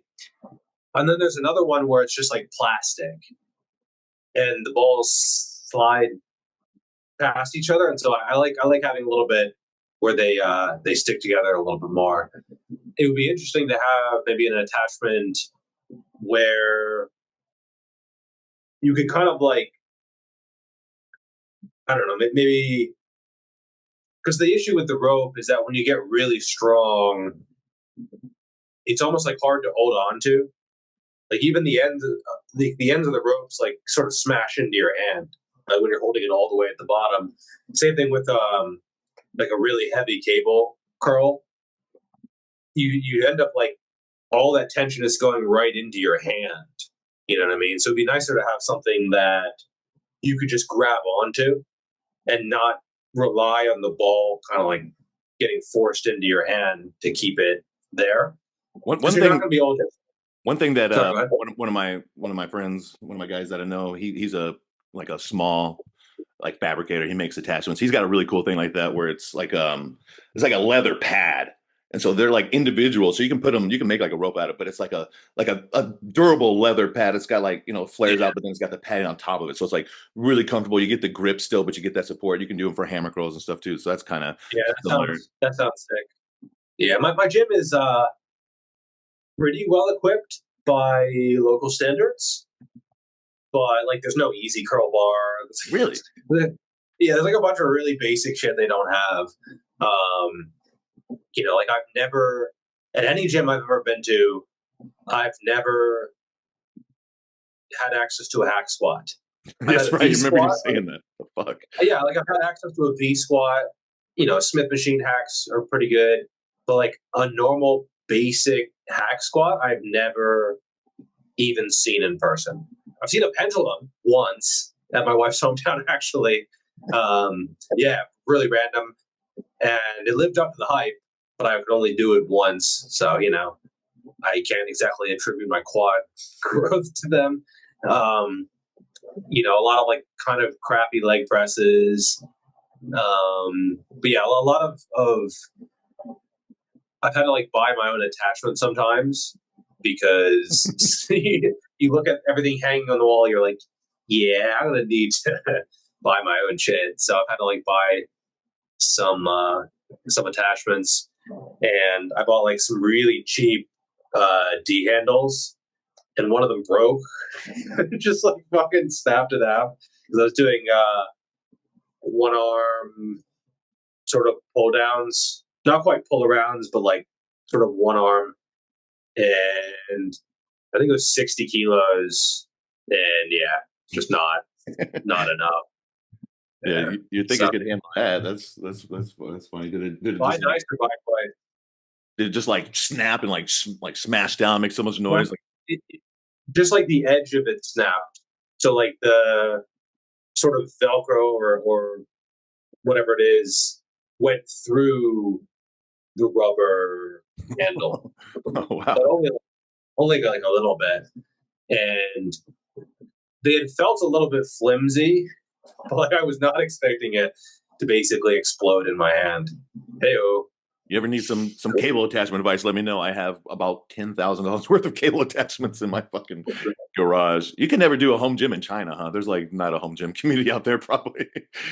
No, I mean, I don't think there's enough.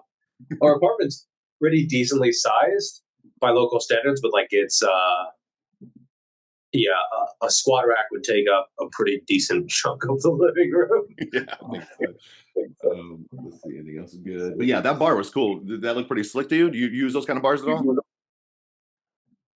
No, the closest I've gotten to that is like those push-up platforms where you can sort of input the handles with different angles.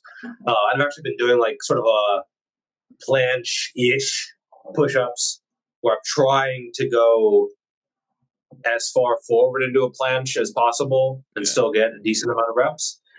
But they're tough. Like a lot of this calisthenics stuff, I'll see someone impressive on a video do it, and they'll be like 150 pounds. Like, oh, well, you know, yeah, maybe a little bit. Or they'll have like no legs. You know what I mean? Exactly.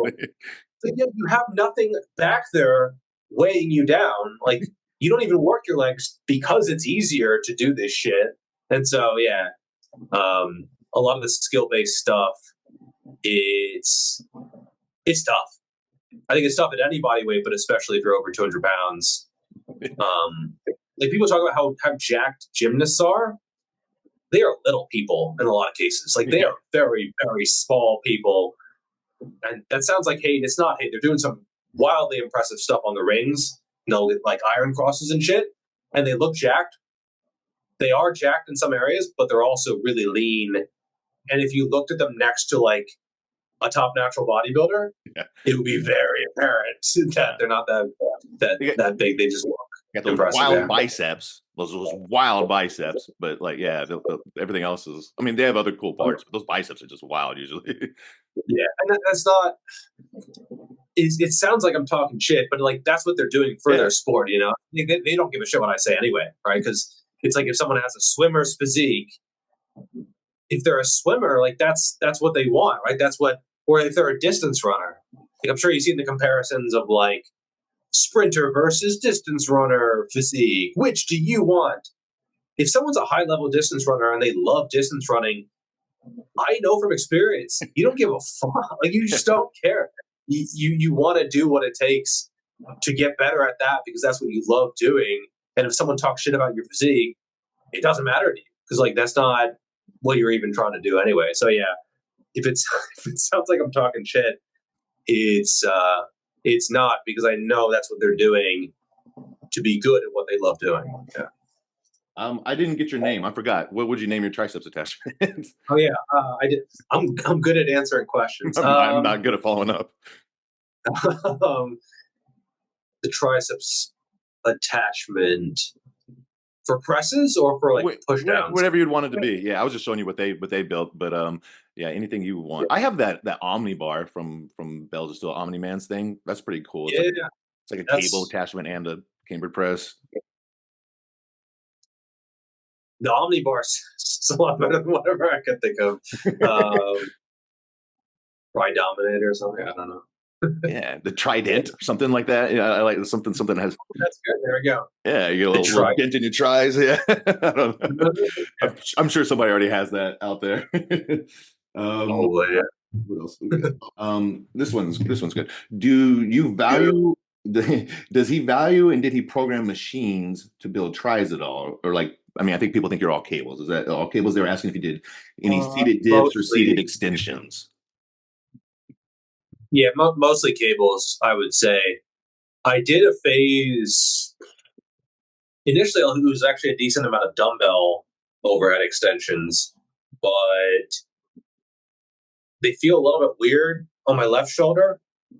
Like I'm clearly less stable overhead with my left shoulder. Like it tends to elevate more, and it's just like very clearly less stable. And so I tend to do bilateral with cables. And machines, not really. I mean, I've seen the machines where it looks like you're Suck. pleasuring a cyborg. I don't know. just double fisting it. Yeah, new AI overlords. Mm. It's a Mr. Mike's doing all day. But yeah, I never could get into that. It just I like getting a little bit of oomph involved. I usually like standing when I'm doing this, and yeah, most machines for triceps are just not that good. I don't mind a decent preacher curl machine, but extensions, I don't know. I see all these optimal exercises where people, I don't know, everything is like, oh, the shoulder is fixed, and then like my elbow is strapped to the bar, and this is counterweighted here, and then like, oh, look how optimal it is. Usually those people have fucking small triceps. Like that's the only problem. Oh, you have all the logic figured out, but none of the triceps figured out. So, and then like those are the people who like accuse me of being on gear. It's like You're not wearing a seatbelt. You're not strapping yourself. It doesn't make sense how you got so big unless you're on gear.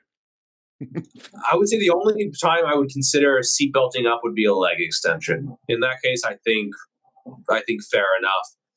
But like, yeah, I think you need to be able to brace and stabilize and coordinate everything yourself.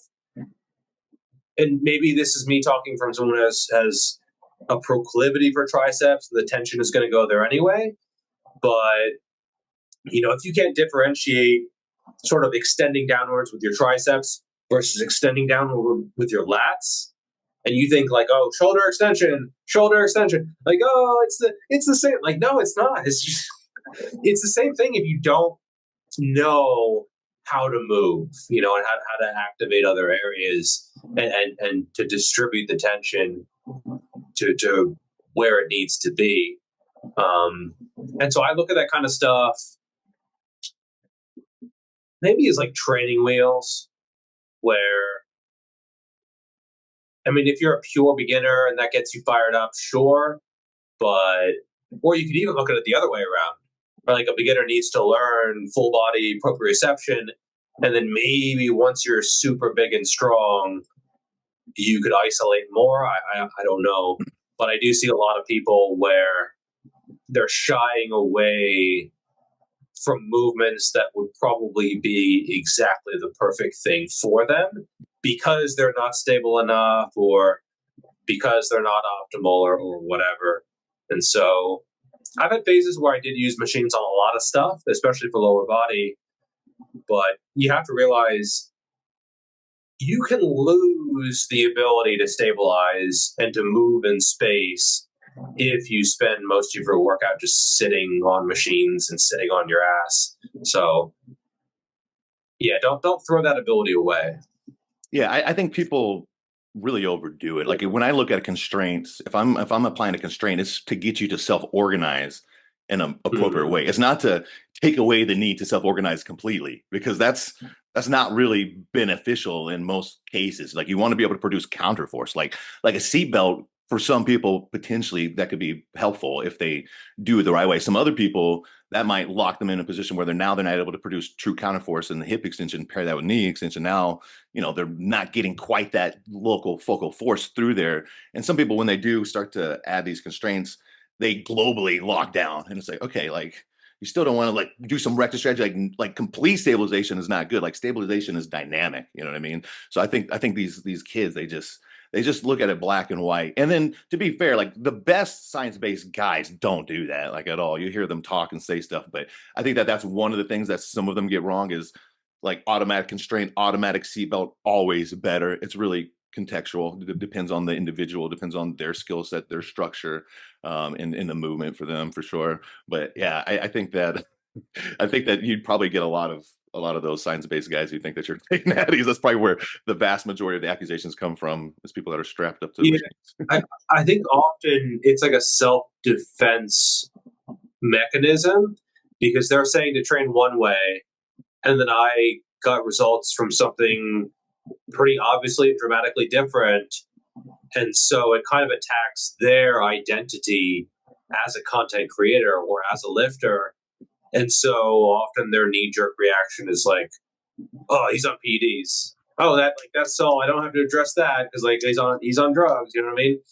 And I don't hear that super often, but occasionally, and it's just really lazy. I think that's you don't want to address the arguments or the counterexample, and so it's like, oh, and I've done this before as well. I used to think, oh, any natural anyone who's lean and making progress, they must be on drugs. And then there were a few guys who I met and talked to, and I realized like they're just more dialed in with their nutrition than I was. And actually now I could totally see myself being pretty darn close to 10% and making really good progress. I just didn't know a lot of stuff. You know what I mean? Like, right. and that kind of, it was easier just to say, oh, anyone lean and making progress, there's no way to do that naturally. Like they had to bulk if they want to make progress. Like there's no way they could do that. But in reality, I was wrong. I was just being really lazy with my thinking. I should have like dug into, okay, what are they doing? How are they eating? What foods? What times? How are they auto-regulating? Where are they distributing things? Are they putting more food in pre-workout or post-workout? How strictly are they tracking? That kind of thing. It was just easier to say, oh, well, like they must be on drugs if they're making progress and they're lean, right? So I think in a lot of cases with some of these science-based guys, oh, it's way easier just to say, oh, like, not drugs. Like, look at them. Oh, drugs. You know what I mean? And I'm not even like the biggest natural out there. You know what I mean? Like I'm well known and I'm well developed, but there are guys who are less well known and more developed than me. And so it's kind of sad because I can tell when a video pops off because it'll get like tons of fake natty accusations. So like in the mainstream, there are a lot of people who just have no idea what natural potential is. No idea. Then their standards are really low. And so a lot of the times, some of these guys who accuse others of PEDs, they're viewed by the mainstream as like the truth sayer, the guy who's calling it out. But they're wrong. Like they're fucking wrong. And but no one thinks they're wrong because most people in the mainstream have really shitty standards. Yeah. In the switch, right? It used to be the opposite. People used to have the most unrealistic expectations of what you could accomplish as a natural. Hopefully the pendulum comes back. Exactly. Yeah. And so I think a lot of people, there have been a few guys, what was his name, like Dylan McKnight or something, where he admitted to being on PEDs and he was lying for a while. He didn't even have that impressive of a physique. And then there's some guys who are like open about their use. And then people think that anyone bigger than them must also be on steroids. No, like you're a fucking 19-year-old on peptides or some shit. You think he's the pinnacle of natural development, even though he's no, what the fuck? So there's a lot of people out there where maybe it's a self-protection thing as well. It's like if a guy's girlfriend cheats on him, now he doesn't trust any women ever. And he tries to convince all his friends that their wives and girlfriends are cheating on them. No, like you just had a bad experience. You know what I mean? Like it doesn't mean other people have that experience. And it also doesn't mean that women in the future for you are also going to cheat on you. You know what I mean? So it's like people feel betrayed when they found out that their favorite fitness influencer was actually on drugs. And so now they just assume that everyone is on them. And then the harder you try to convince them that you're natural, it sounds like you're not natural because like that's exactly what someone on drugs would say. So yeah, there's kind of no way to win, really. Yeah, I mean, I had a couple questions about that. Like, ask him where he gets his gear, ask him why he's a fake. I'm like, Jesus, that's funny. This one's interesting. For GVS, how did your mind muscle connection for your lats and chest feel after implementing some ECM style? And for Jonathan, how did arm connection, specifically triceps, feel different implementing some of GVS's style? So you can go first if you want, if there's anything to that. Yeah, I would say it's one of those things where I had started to figure out, and then I heard some of these ECM definitions. I was like, oh yeah, like that makes sense. I think that if I hadn't already kind of started down that like oh, maybe this isn't lats. You know what I mean? Like maybe this isn't the best. Maybe this isn't the best lat movement. Maybe face pulling all your rows is not hitting your lats. Um, I think that if I had sort of discovered it back in like 2017, 18, 19, a good part of it would have gone over my head. But because I had sort of already started to figure things out a little bit, a lot of it was like, oh, yep, that makes sense. Like that's based on my experience. Like that's exactly, it was just like sort of the terminology. The terminology kind of made sense to me because it was very descriptive. You know what I mean? Same thing for the chest. Like, talking about, oh, the positions that you want to stay in, where to sort of tuck the elbows and how to keep tension there. I sort of started on that path as well. And same thing. It was, if I had discovered that kind of stuff, even just 2 or 3 years earlier, a lot of it wouldn't have made as much sense to me. So I think you kind of have to combine doing and feeling and sort of going in there with the terminology and with sort of seeing someone else do it and describe it. Because if you only get one of those things, it doesn't make full sense.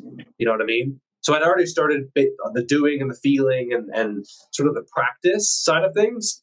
And so when I heard about it, I was like, oh yeah, that makes sense. And then I'll hear something kind of adjacent to that. Oh, I'll try that. Ooh, I'll feel it. Because if you're doing something for the first time, it might feel worse initially, like very, very initially. But I had sort of started on that. And if you're only doing the thinking and the hearing and the content consumption side of things, but you're missing the practice side of things, that's not going to be great either. So you kind of have to listen and then do, and then think about it and feel, and then go back and forth between those two things. Yeah. Yeah, I'm going to be going to Indianapolis in November to do in person with Hartman, so that'll be cool. I'll be able to really like get a lot of hands-on stuff. For me, for your triceps, I would say I kind of really got two things. One was more of a reminder, but like I hadn't really seen anyone use as much shoulder extension like for triceps effectively the way that you did when I was really watching you breaking down your movements, just the little bit, like a little bit more body language, which I did a little bit, but I didn't necessarily know if that was best for growth. Then I'm just like, yours are just so absurd. And so that helped a lot. And then just I used to cheat with arms a little bit. I just brought that back a little bit more, and just to see, it's hard to, I usually wouldn't have that much intensity for arms. It was like chest, back, legs, but then just to see the way you would attack them, I'm like, okay, just this fucking natty guy's got way better triceps than you, and use that for motivation. Try to hit a little harder. So the little extra body language and the shoulder extension, probably the main things I got. I've almost tried to like even out the intensity of the exercise and what I put into it. And with it, how do I put this? If I'm doing some kind of arm isolation, it's an inherently easier movement compared to like a barbell back squat. And so I try to make up for that by pushing even harder, if that makes sense. You know what I mean? Like a lot of people, they have the opposite. Like, oh, it's just accessories or it's just an extension. And so they end up like putting in less effort than the big movement. No, you need to put in even more because it's easier. You know what I mean? So that was the mentality that I had for a while.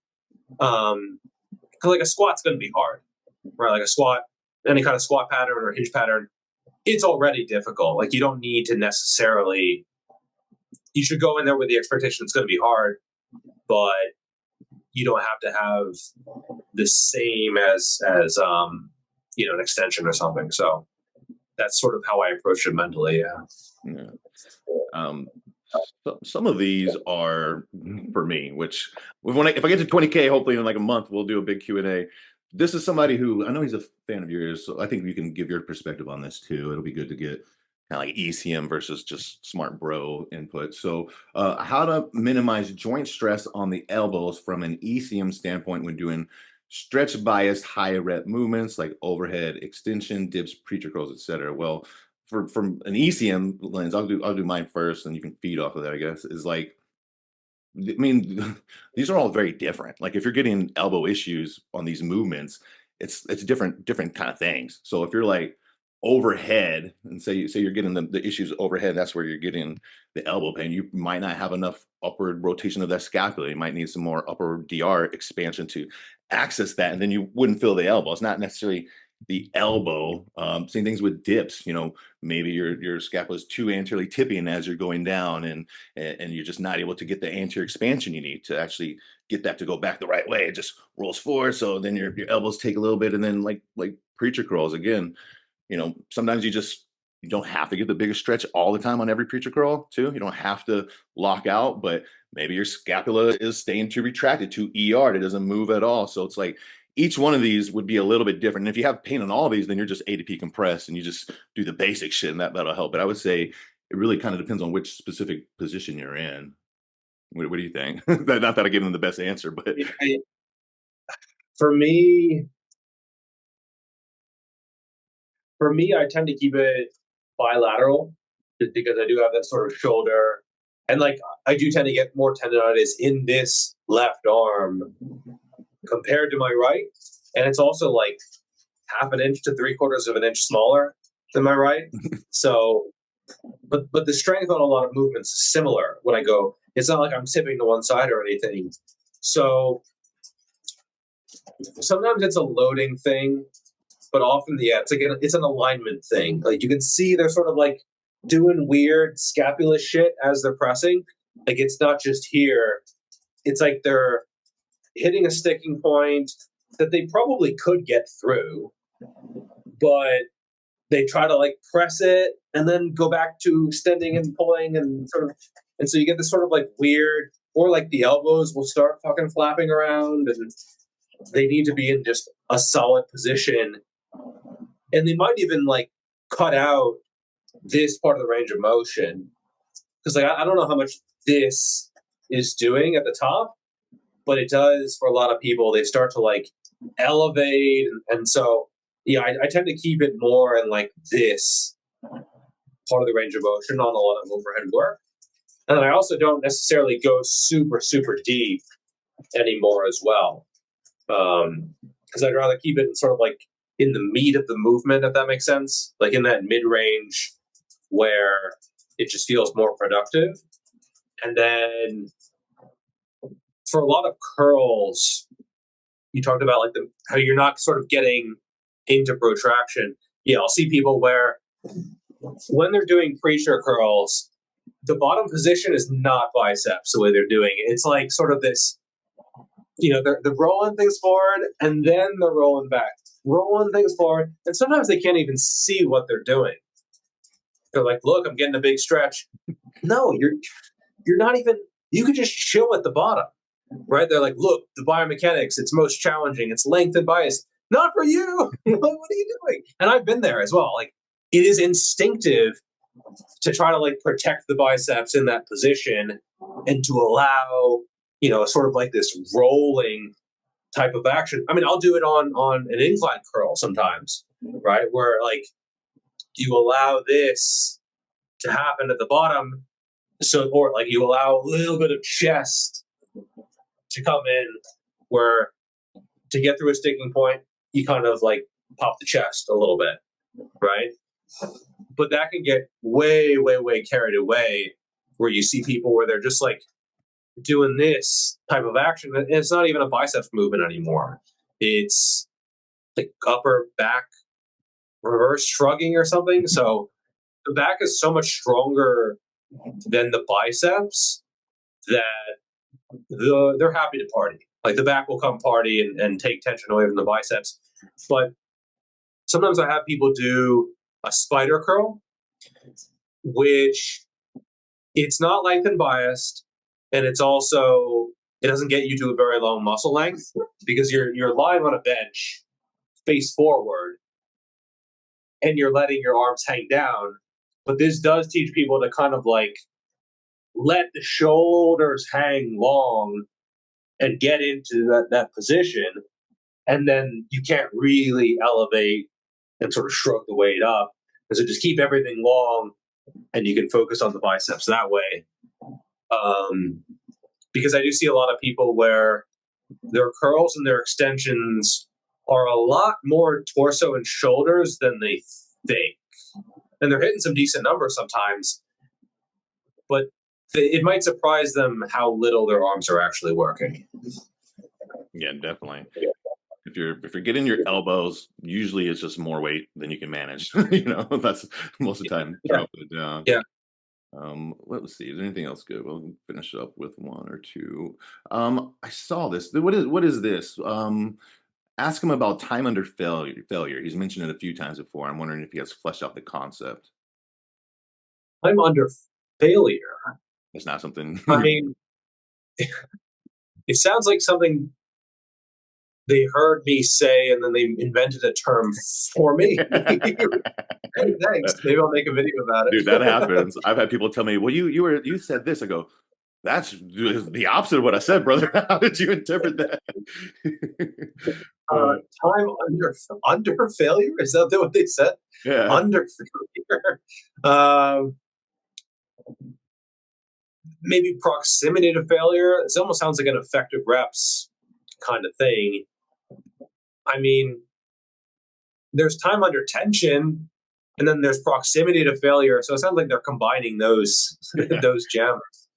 Yeah, I mean, placing a muscle under tension and having it be close to failure is important. So, yeah, if you're missing either of those two things, if you're missing the tension, what are you even doing? And if you're missing the failure, well, you might get your newbie gains, but probably not much beyond that. So, yeah, I would say dial in your technique, then your effort, and then tweak the volume up or down as needed in terms of how many sets you're doing.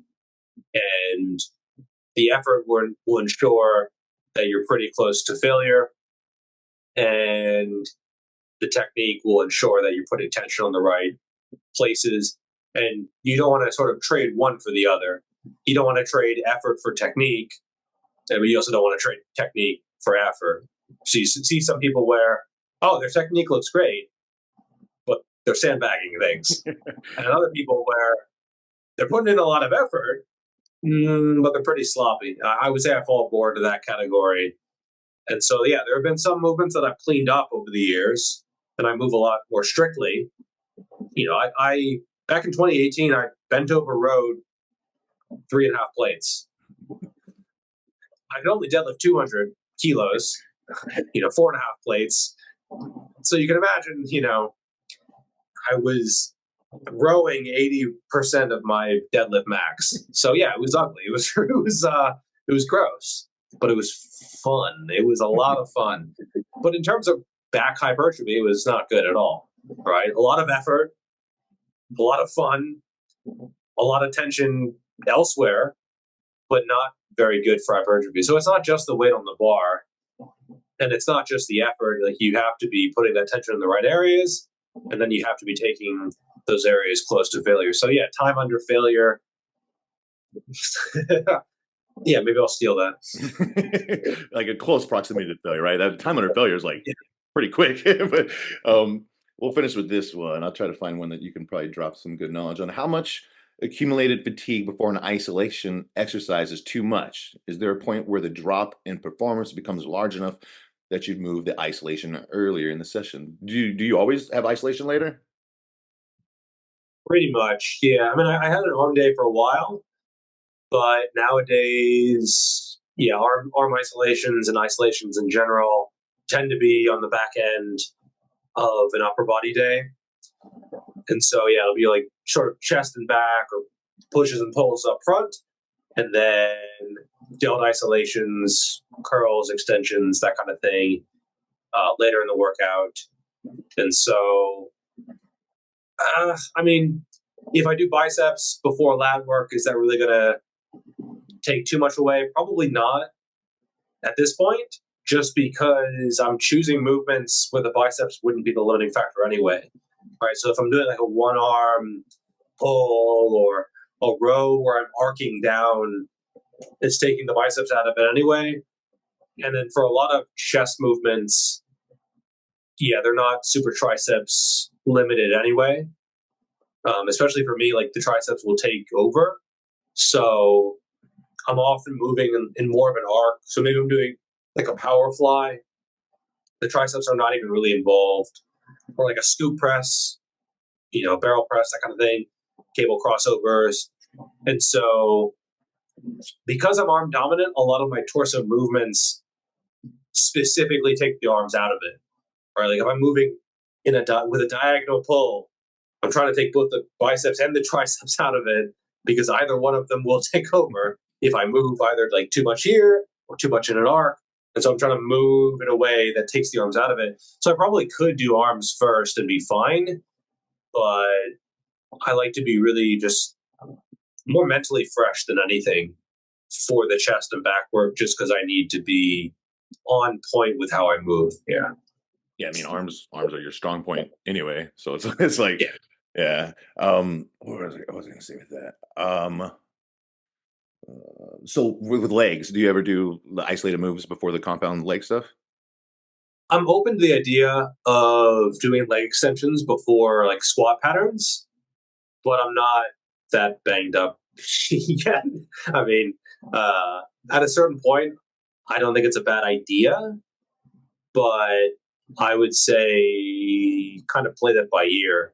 Like if you find it helps, then it's fine. I don't think the fatigue really matters all that much, especially for me. Like I'm in pretty darn good shape, so I could probably do several sets of leg extensions really, really hard and still perform fairly well on whatever squat pattern it is.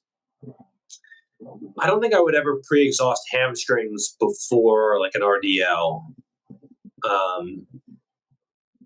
Yeah, I don't know if there's utility there, at least for me, just because it doesn't really seem like it's necessary. So yeah, for legs as well, isolations tend to go a little bit later. The one exception might be like bracing type of work before, just to get that area kind of ready and fired up. And so I might do some ab wheel stuff or weighted planks or whatever it is, just because it doesn't take away from the compounds in terms of fatigue. And it does help me feel a little bit more ready. And I would rather feel ready and like slightly fatigued than the other way around. Because for me, performance, it's more about feeling good than getting like every drop of weight on the bar. I'm just not really there in terms of like being focused on the weight. So if I'm a little bit fatigued, but I feel like I'm moving better, I prefer that every day. Oh man. Ooh, appreciate you coming on, man. This was early for me. I was moving a little slower at first. Now my coffee's all kicked in, ready to start the day. You're ready to end. Are you up pretty late? Yeah. Like what time are you usually going to bed? You're kind of a night owl, huh? Yeah. I tend to go to bed like 1-ish, 12:30, 1, somewhere around there. Yeah, I don't know. Like I wake up kind of whenever I want, which is nice. And that's just sort of where I tend to float around like 1 a.m. to 9 a.m. ish type of schedule. Yeah. I'm just wake up. The mornings are just the best for me. There's so much possibilities. The day is not gone already. I have energy by like 3 o'clock. I'm fucking done skis. But yeah, man, I really. Time difference works out. We're the opposite. Like I'm in the morning. I am. Oh man, I've done a couple of podcasts in the morning, and it's like, oh man, it's not. That's why when I was asking you, I was like, okay, I'd much rather do one early than late, because I can get cracked out early. I can't get cracked out late. I'm gonna be up all night. I think if it was like my normal time and I had an hour to huck down some coffee, I'm fine. But there have been a few times when I had to wake up early for a podcast. I think we did one with a group like that where it was early for you. Yeah. I looked out of it, just like, and I didn't know I was like that. It was just like 5 a.m. for me, and it's like right in the middle of my sleep window. You know what I mean? Like for some people, hustle and grind. The Rock wakes up at 5. Well, no, I wake up at 9 and I go to bed at 1. So like it's right in the. But it was a good time. It was a good time, even if I was kind of out of it. Well, I'm psyched that potentially, if I open a gym, maybe we could get you guys out here. That'd be really cool. I'll keep you updated. I'm sure everyone would be super excited. When was the last time you were here? Oh man, it's been a while. Probably the States, like Yeah. probably 40, probably close to a decade. Oh, Jesus Yeah. Christ. Yeah, you're due, man. Get you back. Yeah. I mean, I've met my parents in Australia and other places. Uh, but yeah, it's been a while. I would get pretty bad reverse culture shock, I'm pretty sure. Yeah, that'd be kind of cool to just get your perspective. We'll have to do one in person if you come. What are you working on right now? You have an app out now? You do anything else? Yeah, the app. And then I'm working on a diet book, which is slow going. I might just have AI write it. I don't know. Going to the Mr. Mike category. Yeah, so it's been slow going, but it is still gratifying putting pen to paper. Yeah. Nice. Cool. Well, man, appreciate it so much. Thank you for your time, dude. Yeah, anytime. All right. Have a good one. Peace.